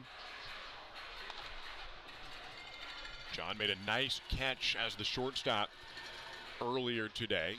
Tremendous defensive player. Played a lot of second base this season. Played a lot of shortstop this year as well.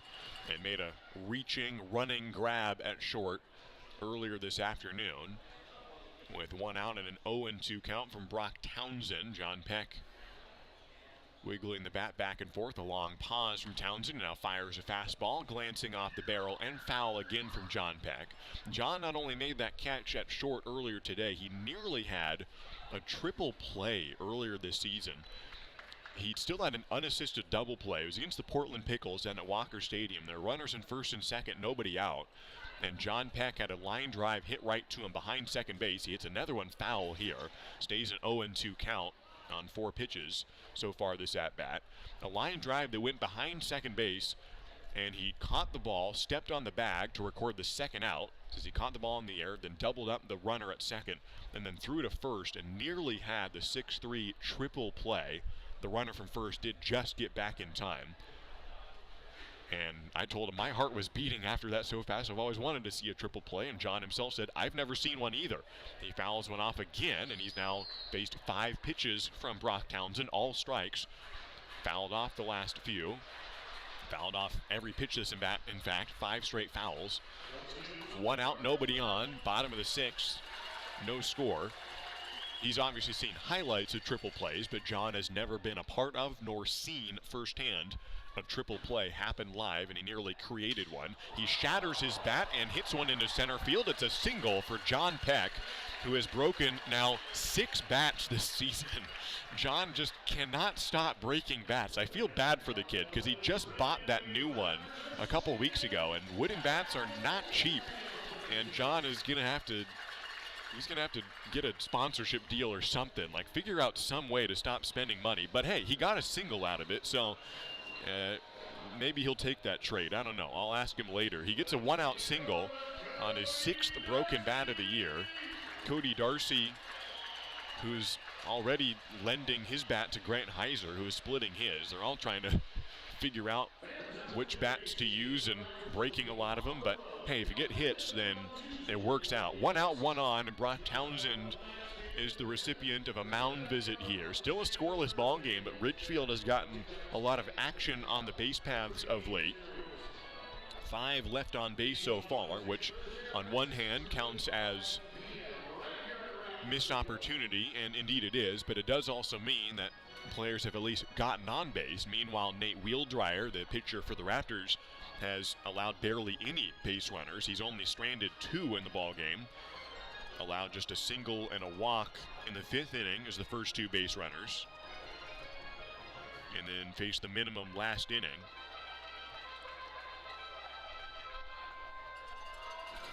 So Brock Townsend back to the mound. Runner on first, Cody Darcy at the plate. Cody, who has struck out and singled today. Cody was the first player for either team to reach third base. He was stranded there at third. Neither team has scored a runner today. We're in the bottom of the 6th with 1 out. Darcy takes a pitch on the inside corner. 0-1 the count with a runner on first. John Peck, who is now 6 for 13 on the series, has had a hit each game, a double and a run scored so far this weekend. Hoping to score his 20th run of the season. He's at first base right now. Brock Townsend with no balls and 1 strike against Cody Darcy throws to first.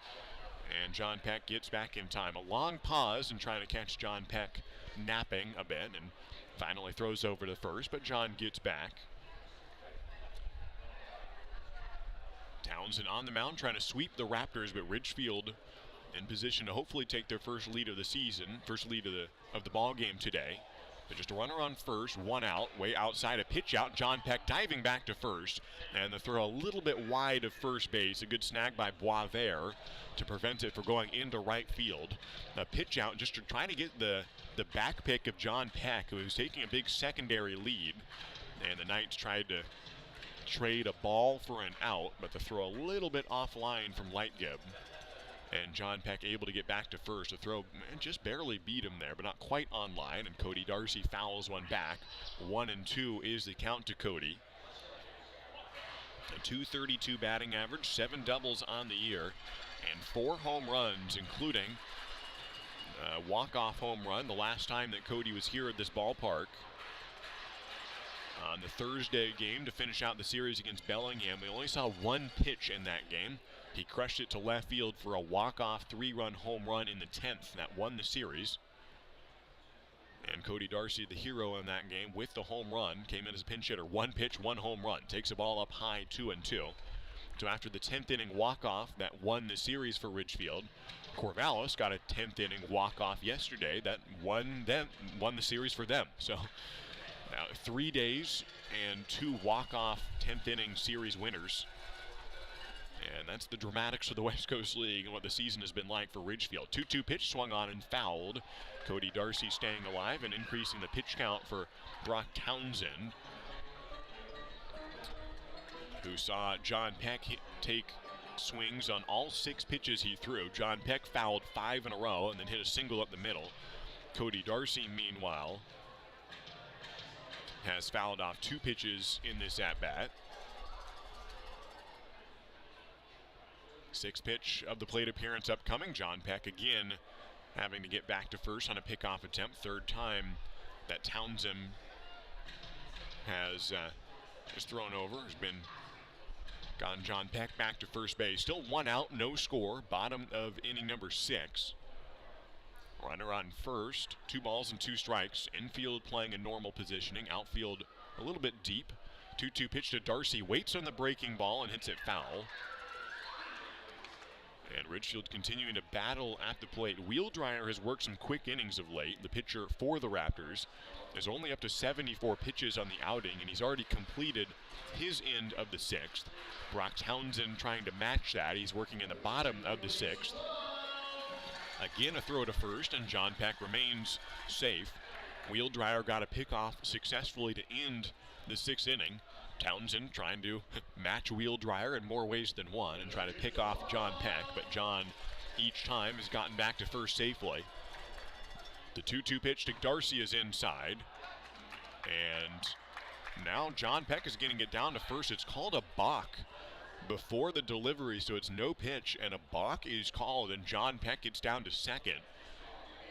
And Brock Townsend advances the runner to second on the balk. And no pitch was called, so now a runner on second with 1 out. A balk ended the game yesterday with the bases loaded in the 10th inning, and this one could perhaps lead to the go-ahead run here in the bottom of the sixth. 2-2 pitches swung on and hit high. Center field, Stancano drifting over into right center. John Peck will tag. The catch is made, and Peck will head to third. The throw in from right center field gets through the cutoff man, and John Peck slides in headfirst safely. And Cody Darcy advances the runner with out number 2. So a balk and then a fly ball advances the runner from first to third. Had the balk not happened, I'm sure Peck would have held at first, so he's a lot closer to scoring now because of that balk.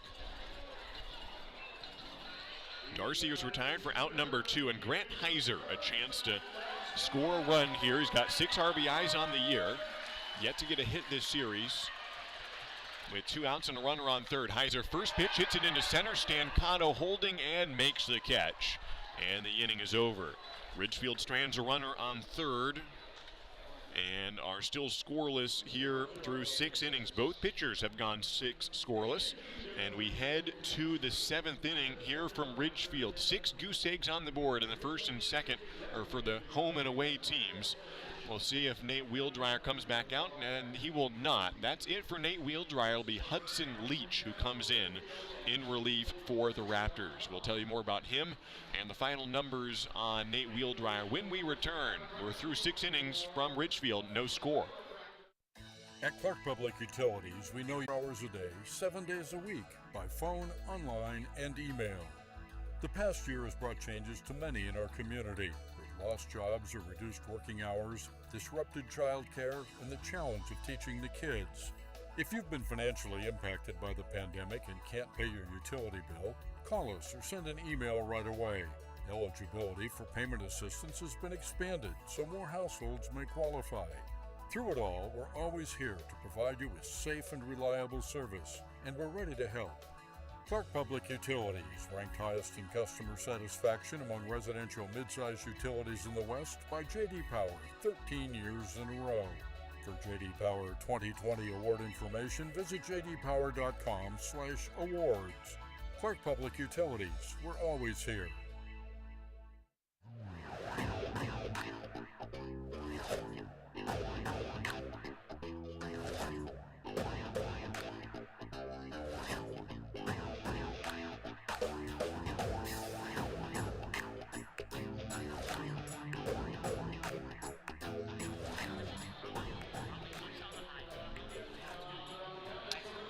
Welcome back to the Ridgefield Outdoor Recreation Complex, where we have seen no score in this ball game.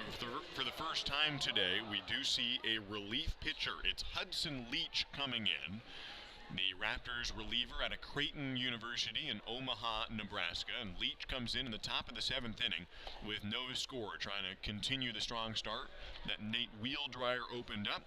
And Hudson Leach throws a first pitch ball to Travis Bazana, coming up for the 3rd time today, has flown out in both at-bats and takes a strike 1-1 from Hudson Leach. Bazana technically is coming up for the 4th time into the batter's box, but 3rd at-bat. He was up to the plate last inning, but a pickoff ended the inning, so he comes back up.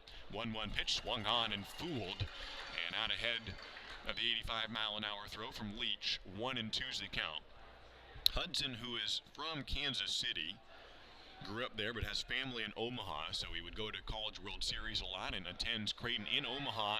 And the 1-2 pitch is called a ball. It looked like Bazana himself thought it might have been a strikeout. He started to walk out of the batter's box and go towards the dugout, but it's called a ball.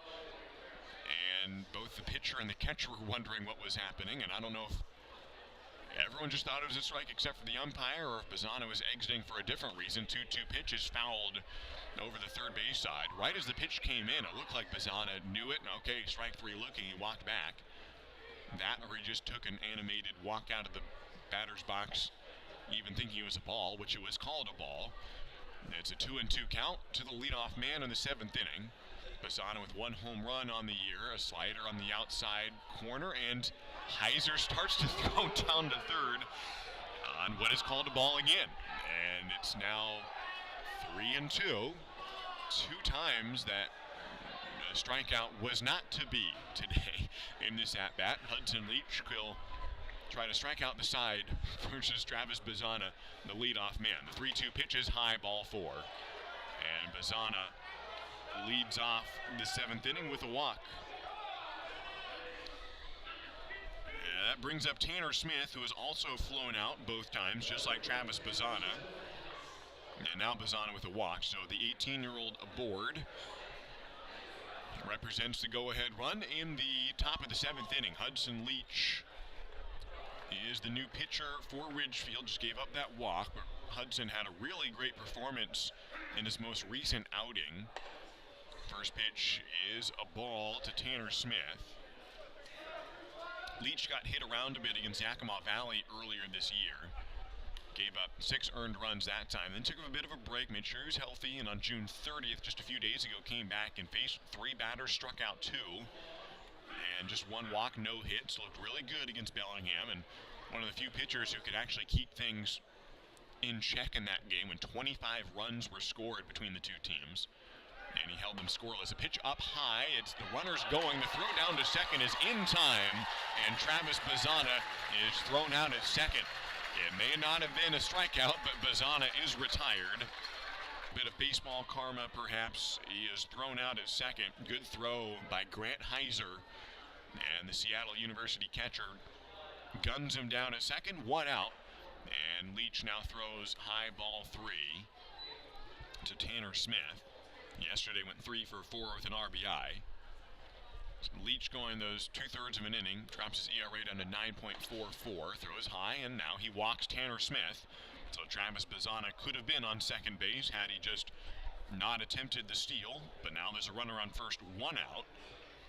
Kiko Romero is the next batter. He was the first one to reach base today, breaking up the perfect game that lasted into the 5th.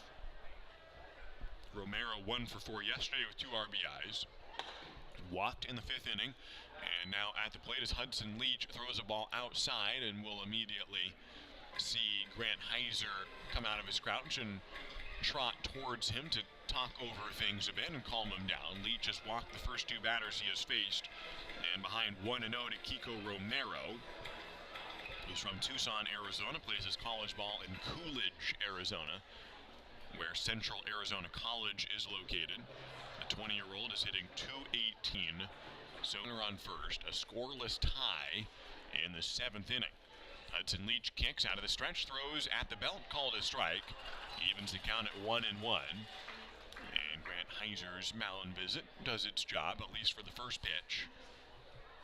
And evens it at 1-1 to Kiko Romero. He's got 4 extra base hits on the year, 2 doubles, a triple, a home run. Swings and misses the 1-1. And Leach back on track here. Ahead 1-2 now. He's got a 4-seam fastball, a slider, and a changeup. The out pitch is the slider. He used to throw a curveball, but feels better with the slider. He hopes to add the curveball back in by the end of the summer, but focusing on 1 breaking ball at a time. 1-2 pitch, fastball, hammered down the right field line and foul. Hudson Leach, who goes to Creighton and plays for Ed Service. Chose Creighton because he's got the family there, although he nearly went to an Ivy League school. He had already gotten the acceptance letter, or the expectation that it looks like you're going to get into Columbia. 1-2 pitch is inside, turns Kiko Romero away from that one, 2-2. Hudson Leach, who scored a 28 on the ACT, which he calls not all that high by Ivy League standards. He holds himself to a high standard that's still in the 91st percentile around the nation. The slider on the 2-2 is high. Full count from Hudson Leach, 1 out, 1 on. He considered going to Columbia, but ended up at Creighton. He's a computer science major. Not sure if he wants to go to the software or the hardware route. And here's the payoff pitch. It's hit high in the air and foul. It'll likely get out of play, or maybe it'll stay in play. No, it does land a couple yards outside of the netting into the overhead screen and out of play. Stays a 3-ball, 2-strike count. The runner was going on the pitch. Tanner Smith was stealing on the payoff. There's 1 out in the inning. Tanner Smith returns to first. And Romero back to the plate. 3 balls, 2 strikes, 1 out. Neither team has scored today. The Knights got their first 2 runners aboard here on a pair of walks, but the first one, Bazzana, was caught stealing, so 1 out, runner on first. Kiko Romero at the plate. Hudson Leach lobs a softball over to first on a pickoff attempt. Now out of the stretch, comes set and throws. The runner goes. A strikeout and a swing and miss, and the throw in time to get the runner a strike him out, throw him out. A double play.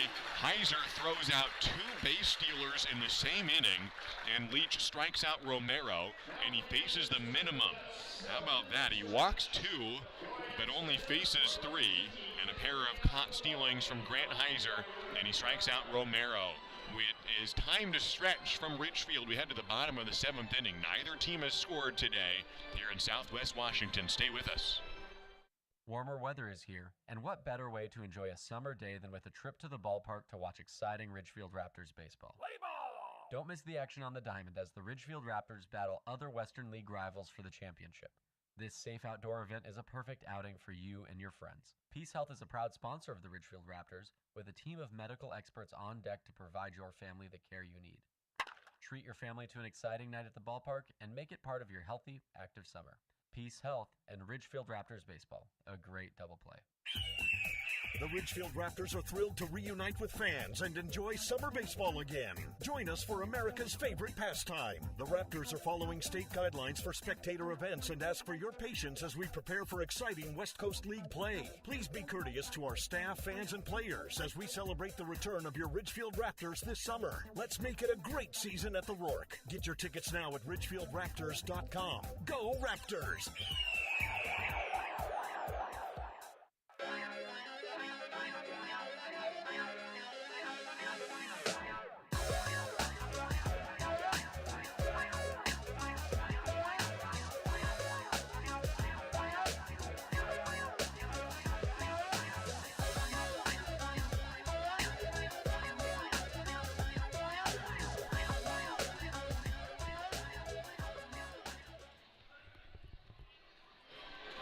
Welcome back to the Ridgefield Outdoor Recreation Complex, where we are still in a scoreless ball game, 0-0, as we head to the bottom of the seventh inning. And a new pitcher for the Corvallis Knights. We've yet to get the jersey, well, we see the jersey number, but he's not on the roster. Talked with Mike Parker, the radio announcer, and he doesn't know either. A guy who's not on the roster for the Corvallis Knights, but a new pitcher for Corvallis. So that's it for Brock Townsend. So both starting pitchers go 6 innings. They both allow 0 runs. Townsend gave up 5 hits, no walks, 5 strikeouts, no runs. His counterpart, Nate Wheeldryer, went 6 innings, 2 hits, no runs, 1 walk, 1 strikeout. And essentially the same result, 6 innings, no score. The first reliever in the ballgame, Hudson Leach, pitched a scoreless 7th. And now the Corvallis Knights will similarly try to hold Ridgefield scoreless in the 7th as well. So bottom of the 7th inning, and the new pitcher, the new pitcher will face the leadoff man, Dominic Enbody, here in the bottom of the 7th. Enbody, who has reached base both times today, an error and a single. He's hitting .257 on this season. Right-handed pitcher against left-handed batter. Enbody, the hitter, as we start out the bottom of the 7th against the Corvallis Knights. The first pitch is a called ball down low to Dominic. As Corvallis winning the first 2 games of the series, Ridgefield will have one more series later this season against the Knights. Ridgefield played Corvallis in 2 series back in 2019. Both of them sweeps, with Corvallis winning. Enbody grounds one to second. A running play made by Corio. Tyson throws to first. A long stretch by the first baseman, and he does barely keep his cleat on the bag. Boisvert made a nice play. I think his cleat actually came off, and he might have put it back on in time. Either way, he does record the putout for out number 1 here in the 7th. Patrick Stark, the next hitter. 1 down, nobody on, no score in the bottom of the 7th here in Ridgefield. Corvallis is the 4-time reigning champion. They swept Ridgefield both times back in 2019 and went on to win the West Coast League in 19, as Stark misses the first pitch, swinging 0-1. The last team to win the West Coast League, not named the Corvallis Knights, was back in 2015. That was the Bend Elks. It's been the Knights ever since. The 0-1 pitch is a called strike at 78 miles an hour. So the Knights won 4 years straight. Back in 2015, the Bend Elks won. In 2014, it was the Bellingham Bells. In 2013, it was, again, the Corvallis Knights. Before that, it was Wenatchee. In 2012, in 2011, it was also the Knights, so they alternated wins there. Wenatchee also won in 2009 and 10. The Knights also won in 2008, their second year in Corvallis. Blooped upwards by Patrick Stark, the foul ball, and the catcher runs out of room. Light Gibb gives way, and a fan makes a nice catch. The foul ball set the count at 0-2, 1 out, nobody on, a scoreless tie in the 7th inning. So the Corvallis Knights moved to Corvallis in 2007, moved down from Aloha, and they've made the playoffs every single season since then, winning the championship in 08, 11, 13, 16, 17, 18, and 2019. Nobody won last year when the season was canceled, and now Corvallis going for their 5th win in a row. 0-2 pitch, breaking ball is high to Patrick Stark. With 1 out and nobody on. Neither team has scored today. It's been 2 low-scoring games for a pair of teams that are leading the West Coast League in a lot of offensive categories. As Stark swings and misses, a strikeout, and 2 down here in the 7th inning. Ridgefield is still leading the West Coast League in most categories, even despite getting outscored the last couple of games. They've scored 39 more runs than the second place team. That's the Corvallis Knights. 174 runs on the year for Ridgefield, averaging almost 8 per game coming into the series. Tanner Jock swings and misses, the 9-hole hitter, with 2 outs and nobody on. Yesterday, Tanner had a triple, his first triple of the season. He had 3 RBIs, which was a season high for the Linfield University Wildcat. He's behind 0-1. With 2 outs and nobody on base, swings and misses. He's behind 0-2. Wasn't the first triple he's had in Goss Stadium. He had a triple in a area code game or some sort of team select game when he was a high schooler. He's from Vancouver, and he had a triple in Goss Stadium. Told the story yesterday, right before his triple, how he had a popped out rib that he felt when diving into third base. He takes a ball up high, 1-2 the count at 89 miles an hour. And so he had to be pulled from that ball game, had to get his rib relocated. Wasn't completely dislocated, it just was popped slightly out of position by his description. And he had a triple yesterday, and I double-checked, your rib stayed in, right? He says, yeah, it's all good. The 1-2 pitch is in there for a called strike. And Tanner Jocks strikes out to end the inning. 3 up, 3 down for the Corvallis Knights. And we head to the top of the 8th inning. No score between the Knights and the Ridgefield Raptors on a quick ball game that is merely an hour and 40 minutes old. Keeps on going. Hudson Leach gives way to Andrew Trotman. Comes in to pitch the 8th inning. Stay with us.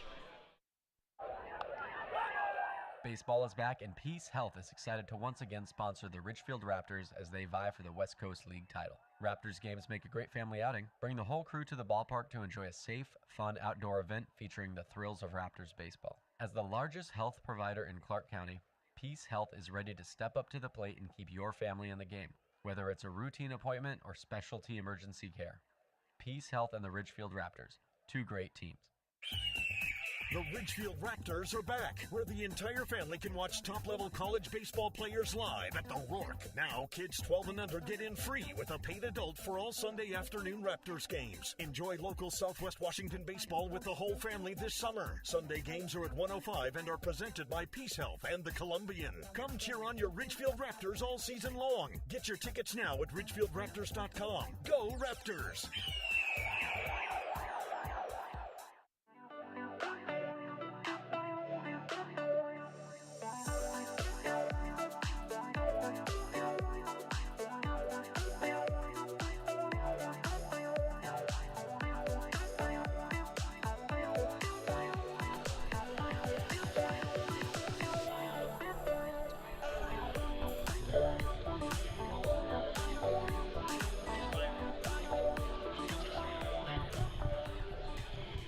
back to the Ridgefield Outdoor Recreation Complex. New pitcher for the Raptors here in the top of the 8th inning. Andrew Trotman is the first Raptor to make 10 appearances on the season. That is, once he throws his first pitch here in the 8th. He will face the leadoff man, Nick Vogt, the left fielder, 1 for 2 on the day. And Trotman throws a strike on the first pitch. 10 appearances now. He's 2-1 on the year, a 2.7 ERA. The 20-year-old out of Fairbanks, Alaska, 6'3", 205. Out of Clark College, she's a sophomore, spent 2 years there, will go back for a third. And after one pitch, a quick visit from Brooke Knight, and the third base coach and head coach for the Knights, talking with Nick Vogt, who perhaps missed a sign or whatever the case may be. And Nick now has the lesson down and ready to go. 0-1 the count from Andrew Trotman. The sidewinder throws, and it is off the handle and a foul ball. Second time we've seen that today. We're off below the fist, off the handle of the bat. It is a foul ball, no balls and 2 strikes. And Andrew Trotman ahead. The 0-2 pitch inside, and it hits the batter. And Heiser thinks that he turned into that one. Vogt's going to walk down to first, and at the moment he's being awarded first base. He was starting to swing on the pitch and didn't get away from it. Chris Cota is going to come out and argue that. Vogt has walked down to first base on a pitch that was inside, but he didn't. He turned into the ball and was starting to swing. He did not go around, it looked like. But Vogt has gone down to first base, and now the umpire is talking about it. Both Chris Cota and Brooke Knight, their respective head coaches, on the field. Cota's walking back to the dugout. And now the umpires will discuss. Grant Heiser immediately took the mask off and pointed at Nick Vogt, saying he was turning into that one. He started to swing, and it hit him near the shoulder or torso. He seems to be fine, most importantly. But Ridgefield would like him to come back healthy to the batter's box in just a 1-2 count. And now the umpires confirm the call. Nick Vogt has reached first on a hit by pitch. So leadoff man gets aboard, just like last inning when Hudson Leach came in and gave up a walk to open it up. Then Grant Heiser caught the runner stealing, then another walk, then another caught stealing, along with a strikeout. And Hudson Leach faced the minimum in the 7th. Andrew Trotman walks the first batter, and now Braden Boisvert is the scheduled hitter. I think we'll see a pinch hitter here. Boisvert is the next guy in the lineup, but this is Riley Way coming to the plate. Riley Way has been the leadoff man the last 2 games in this series for the Corvallis Knights. Out of Lewis Clark State, the 5'11" native of Lewiston, Idaho. Throws bunt, and it pops it up in front of the pitcher. It lands. Trotman bobbles it. He does not have a throw, and everyone is safe as Riley Way gets aboard on a bunt single. Trotman did bobble it. Maybe it'll be called an error, but I think it'll be called a base hit. And Riley Way gets aboard on what is still just the 3rd hit of the ball game for the Corvallis Knights. So it is a single for Riley Way. Runners in first and second, nobody out, and a scoreless ball game, top of the 8th. Jake Lightgib, the next hitter. Andrew Trotman throws, showing bunt. He throws outside, ball 1. Andrew pitched 3 days ago against Bellingham, went 2 1/3 innings, gave up 3 hits, no walks, no runs, 4 strikeouts.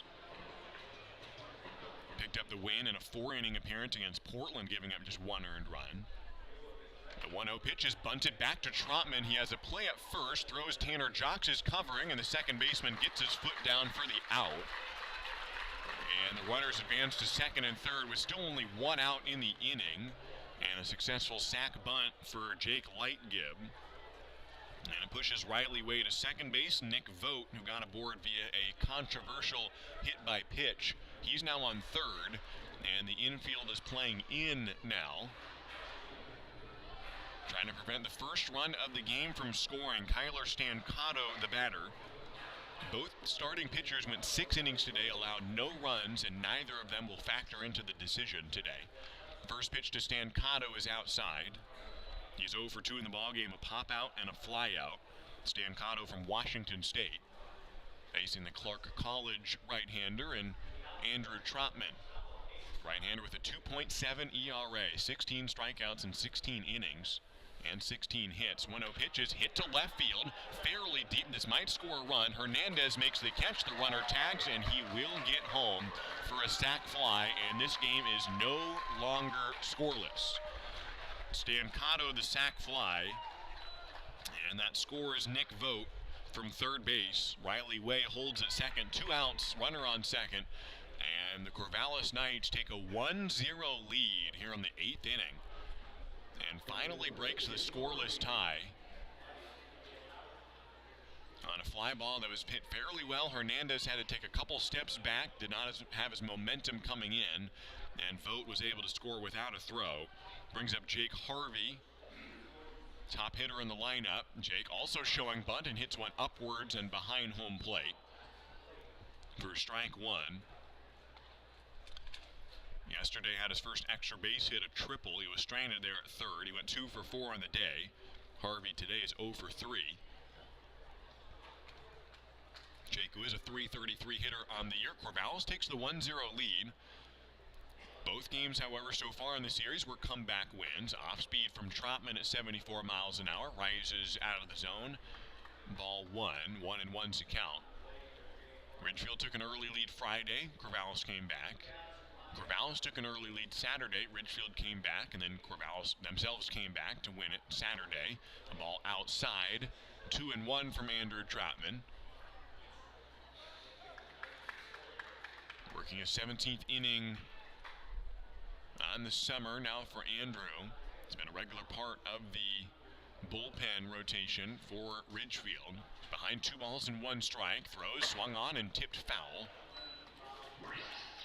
2-2 the count to Jake Harvey.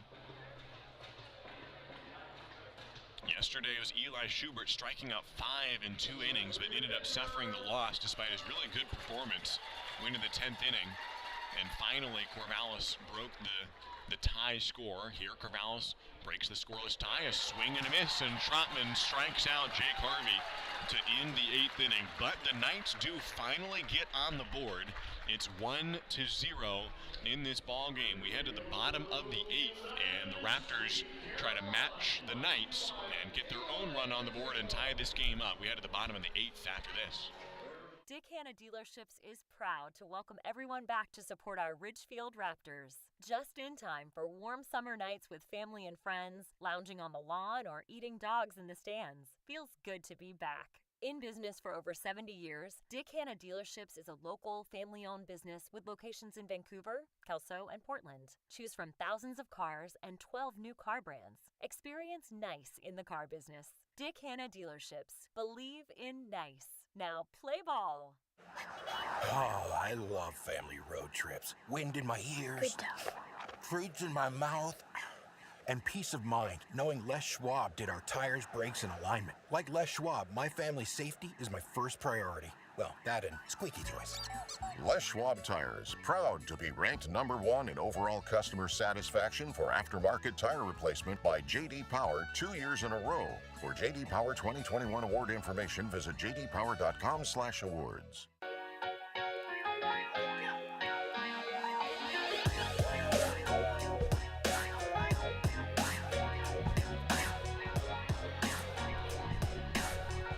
It's no longer a scoreless ball game from Ridgefield. The Corvallis Knights scoring 1 run on 1 hit in the top of the 8th inning.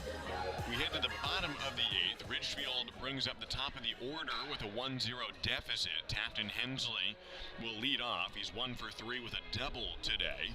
The leadoff hitter in this lineup is now 2 for 11 on the series. New pitcher for the Corvallis Knights coming in is Ethan Ross, a left-hander, a sophomore, 20-year-old out of El Centro, California, 6'2", 190 pounds. His 7th appearance on the season. He's gone 12 2/3 innings, 18 strikeouts, just 8 walks and 7 hits. Gave up 5 of his earned runs in the very first appearance, and then since then has basically gone almost allowing no runs. He allowed 1 more earned run in the next 5 appearances. So his ERA is 4.26, but almost all of it coming in a June 6th appearance against Yakima Valley. He's been really solid since then. And overall opponent batting average, including that first one of 156. The lefty from San Jose State University comes in to face Tafton Hensley to lead off the bottom of the 8th. First pitch fouled from Tafton at a College of the Canyons, Mooresville, North Carolina. And he's behind 0-1 from Ethan Ross. The lefty deals. It's fouled back 0-2. In the on-deck circle is Reese Hernandez, who's also from San Jose State. So a Spartan matchup coming up after Hensley gets aboard, or whatever he may do. But he is behind 0-2 as the leadoff man. The next pitch is swung on and into the dirt. He's tagged out for a strikeout here in the... Reese Hernandez is hitting .320 on the year. He's 1 for 3 on the ball game. 2 hits on the series and an RBI.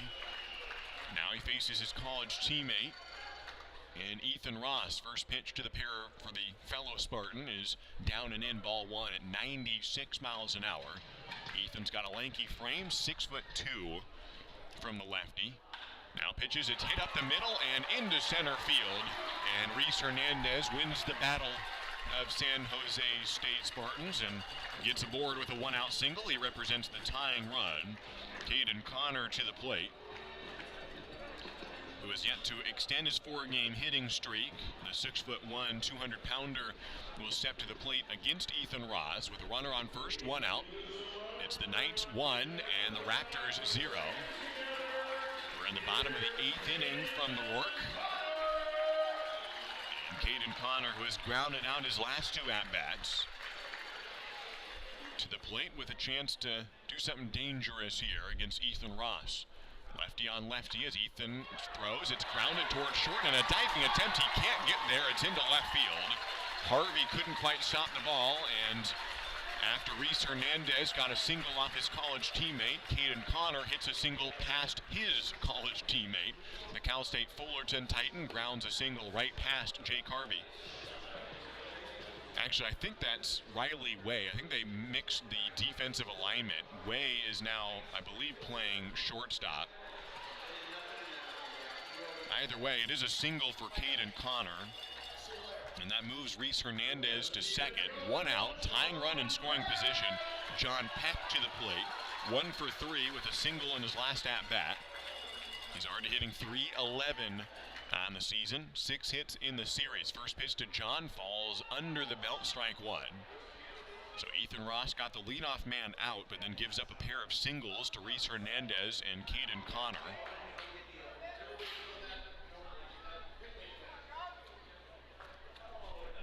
Lefty ahead, 0-1 to the right-hand hitting John Peck. 1 out. The next pitch is swung on, grounded up the middle. The second baseman fields underhands to second. The throw on to first is in time, and it's a double play. Riley Way to Tyson Corio on to first for the out, and it's a 4-6-3 twin killing, and the inning is over. Ridgefield gets 2 singles on the frame, but no score, and they leave a runner aboard, and that does it here in the 8th. Ridgefield down to their final 3 outs. They try to keep it a 1-run ball game. Andrew Trotman comes back out onto the mound to keep it a 1-run game. Stay with us here on to the 9th inning from Ridgefield. Found a giant spider in my bed. Stepped outside and a hornet stung my head. Got ants around my sink, And I am starting to think the experts that I know are gonna make me pest-free. Natura Pest Control, killing your bugs and rodents, baby. Natura Pest Control. Call today and get a quote for free. Hey baseball fans, after the game visit A&A, the area's premier gaming, dining, entertainment, and meeting destination. A&A is a proud supporter of the Ridgefield Raptors and the perfect place to meet up with friends after a Raptors win for dinner, drinks, and great times. Keep the fun and excitement going after the 9th inning and grab beers at Tom's Urban, or enjoy a perfectly cooked porterhouse at Michael Jordan's Steakhouse. With 100,000 square feet of gaming space, 15 different restaurants, bars, and retail outlets to choose from, A&A has just what you need to turn your night at the ballgame into a night you won't forget. A&A, just off I-5 at exit 16, ilaniresort.com.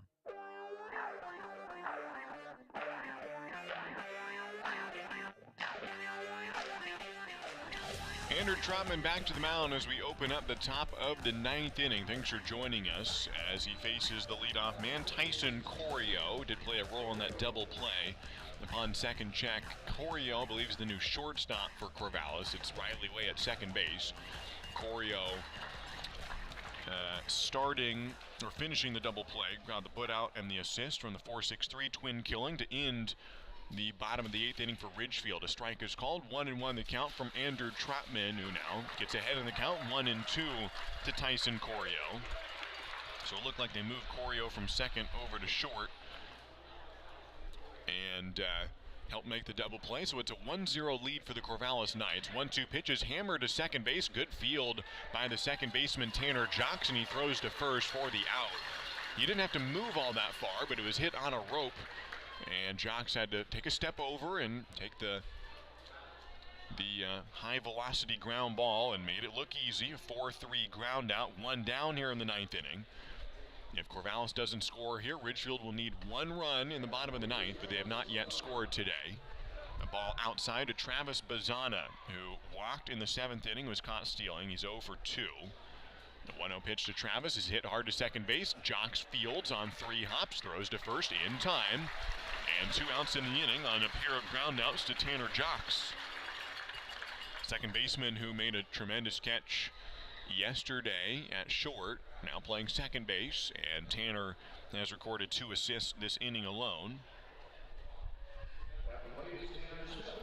Those are the first 2 ground balls all day hit to Tanner Jocks. As I'm looking closer, at least 2, I mean, there have been a couple singles, but Tanner, first 2 balls that have been hit cleanly to him, and he makes both plays. Next batter hammers one to left. Tanner Smith crushes one to the warning track, to the wall, and gone.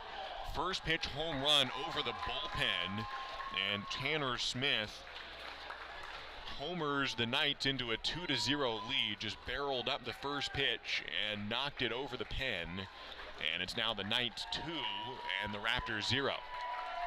Tanner Smith, future Oregon State player, the 18-year-old who went 3 for 4 yesterday, a solo home run here. And the Knights take a 2-0 lead. Kiko Romero to the plate. And the first pitch to Kiko is a called strike. Still a close margin. Ridgefield the top offense in the league, and so 2 runs is by no means undoable for them. A ground ball to the first base side and foul. And Romero quickly down 0-2. 2 outs, nobody on. Top of the 9th inning. Corvallis scoring 1 run in the 8th, 1 run in the 9th. Those are the only 2 runs to score. The 0-2 pitch from Trotman is outside, ball 1. Andrew came in last inning and trying to close out the 9th here and head to the bottom half when Ridgefield will have their final 3 outs to work with. The 1-2 pitch runs outside at 81 miles an hour. It's 2 balls and 2 strikes, 2 outs, 2-0 lead for Corvallis. Nobody on base as Trotman throws, swung on and missed, and he strikes out Kiko Romero to end the inning. Well, Ridgefield with their backs against the wall, they could either suffer a sweep or they could have a dramatic comeback here and score at least 2 runs to tie it up, or 3 runs would win it on a walk-off in the bottom of the 9th. Some work to do against the Corvallis Knights. Ridgefield up to bat in the bottom of the 9th when we return. Baseball is back, and Peace Health is excited to once again sponsor the Ridgefield Raptors as they vie for the West Coast League title. Raptors games make a great family outing. Bring the whole crew to the ballpark to enjoy a safe, fun outdoor event featuring the thrills of Raptors baseball. As the largest health provider in Clark County, Peace Health is ready to step up to the plate and keep your family in the game, whether it's a routine appointment or specialty emergency care. Peace Health and the Ridgefield Raptors, 2 great teams. C-Tran is your public transit system offering service in Clark County and beyond. Catch local service in Clark County, regional and express service to Portland, and connector service within the city limits of Camas, La Center, and Ridgefield. And if you don't have cash, no problem. C-Tran now accepts digital payments with Hop FastPass. So hit a home run and leave the driving to us. Visit c-tran.com for more information. C-Tran, our community, our promise.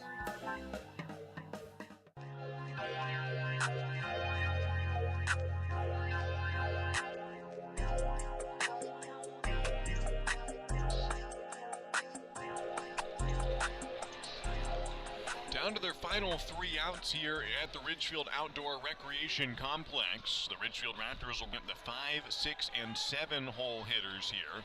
Cody Darcy to lead off. He's already extended his hit streak to 7 games with a single. He'll face a new pitcher, Nathaniel Mendoza, who is a right-handed pitcher out of Cal State San Bernardino. 5'11", 185, has kind of been their closer this season. He's already got 3 saves on the year, making his 9th appearance, an ERA of 0.71, and opponent's batting average of 0.98 from Mendoza. First pitch, a hanging breaking ball, and Darcy backs away from it and backpedals. It didn't even register on the radar.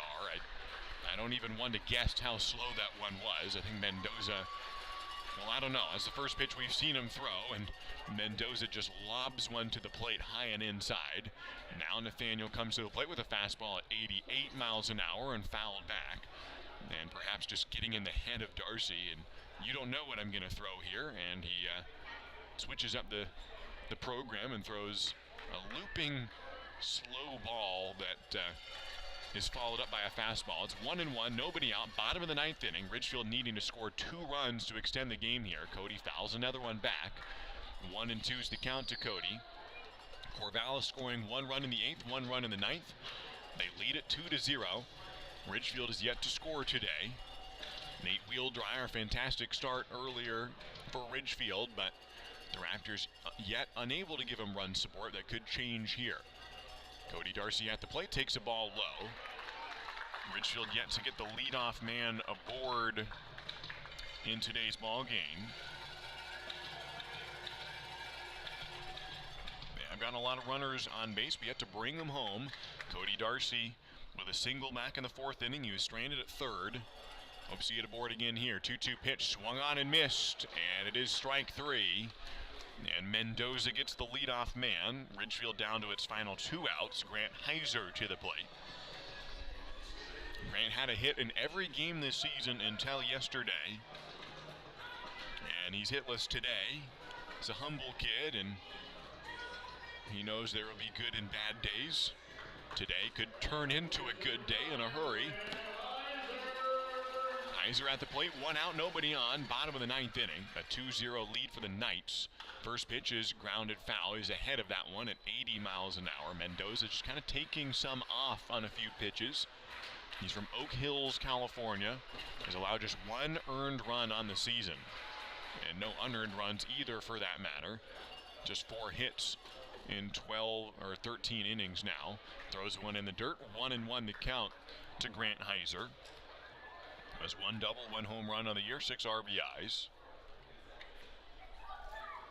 Heiser an extended break here after the ball gets away from the catcher, and Mendoza walks back to the mound. Comes set for the 1-1 pitch with 1 out and nobody on base. Mendoza from the stretch again takes some off in the velocity and throws a strike, 80 miles an hour. The arm speed does not look identical on each pitch. It's not just that he's throwing a changeup, it just doesn't look like he's throwing it as hard on some deliveries. He does get ahead 1-2. 1 out. Mendoza to the plate and swung on and grounded foul.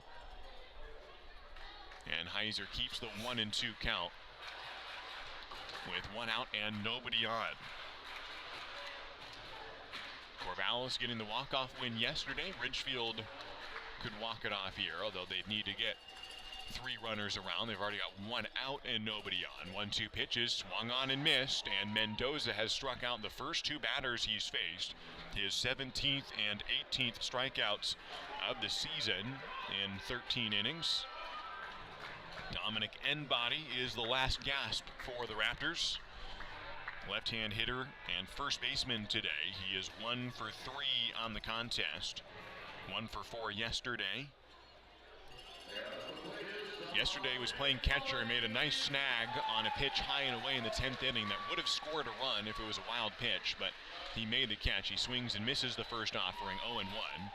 So a wild pitch would have scored a run from third and ended the game. So he extended it there. He similarly will hope to extend the game today by a different method. If he gets aboard, this game will continue. Ridgefield down to its final out. Down by 2. Mendoza to the plate, though 0-1 pitch is fouled behind home plate. And now the Raptors down to their final strike. Nobody on base, 2 down. The Knights leading 2-0 on a game that was scoreless until the 8th inning. Enbody steps out of the box, adjusts the batting gloves. A chance for the second-year Raptor to get on base and extend this game. Second base, Tyson Corio out into shallow right field. To the plate comes Mendoza. It's down and away, ball 1.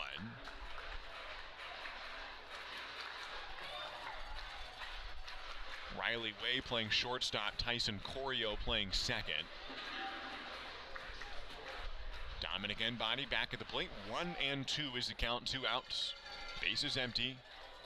Dominic just needs to get on board by any method possible. 1-2 pitch, swung on and missed, and the ball game is over.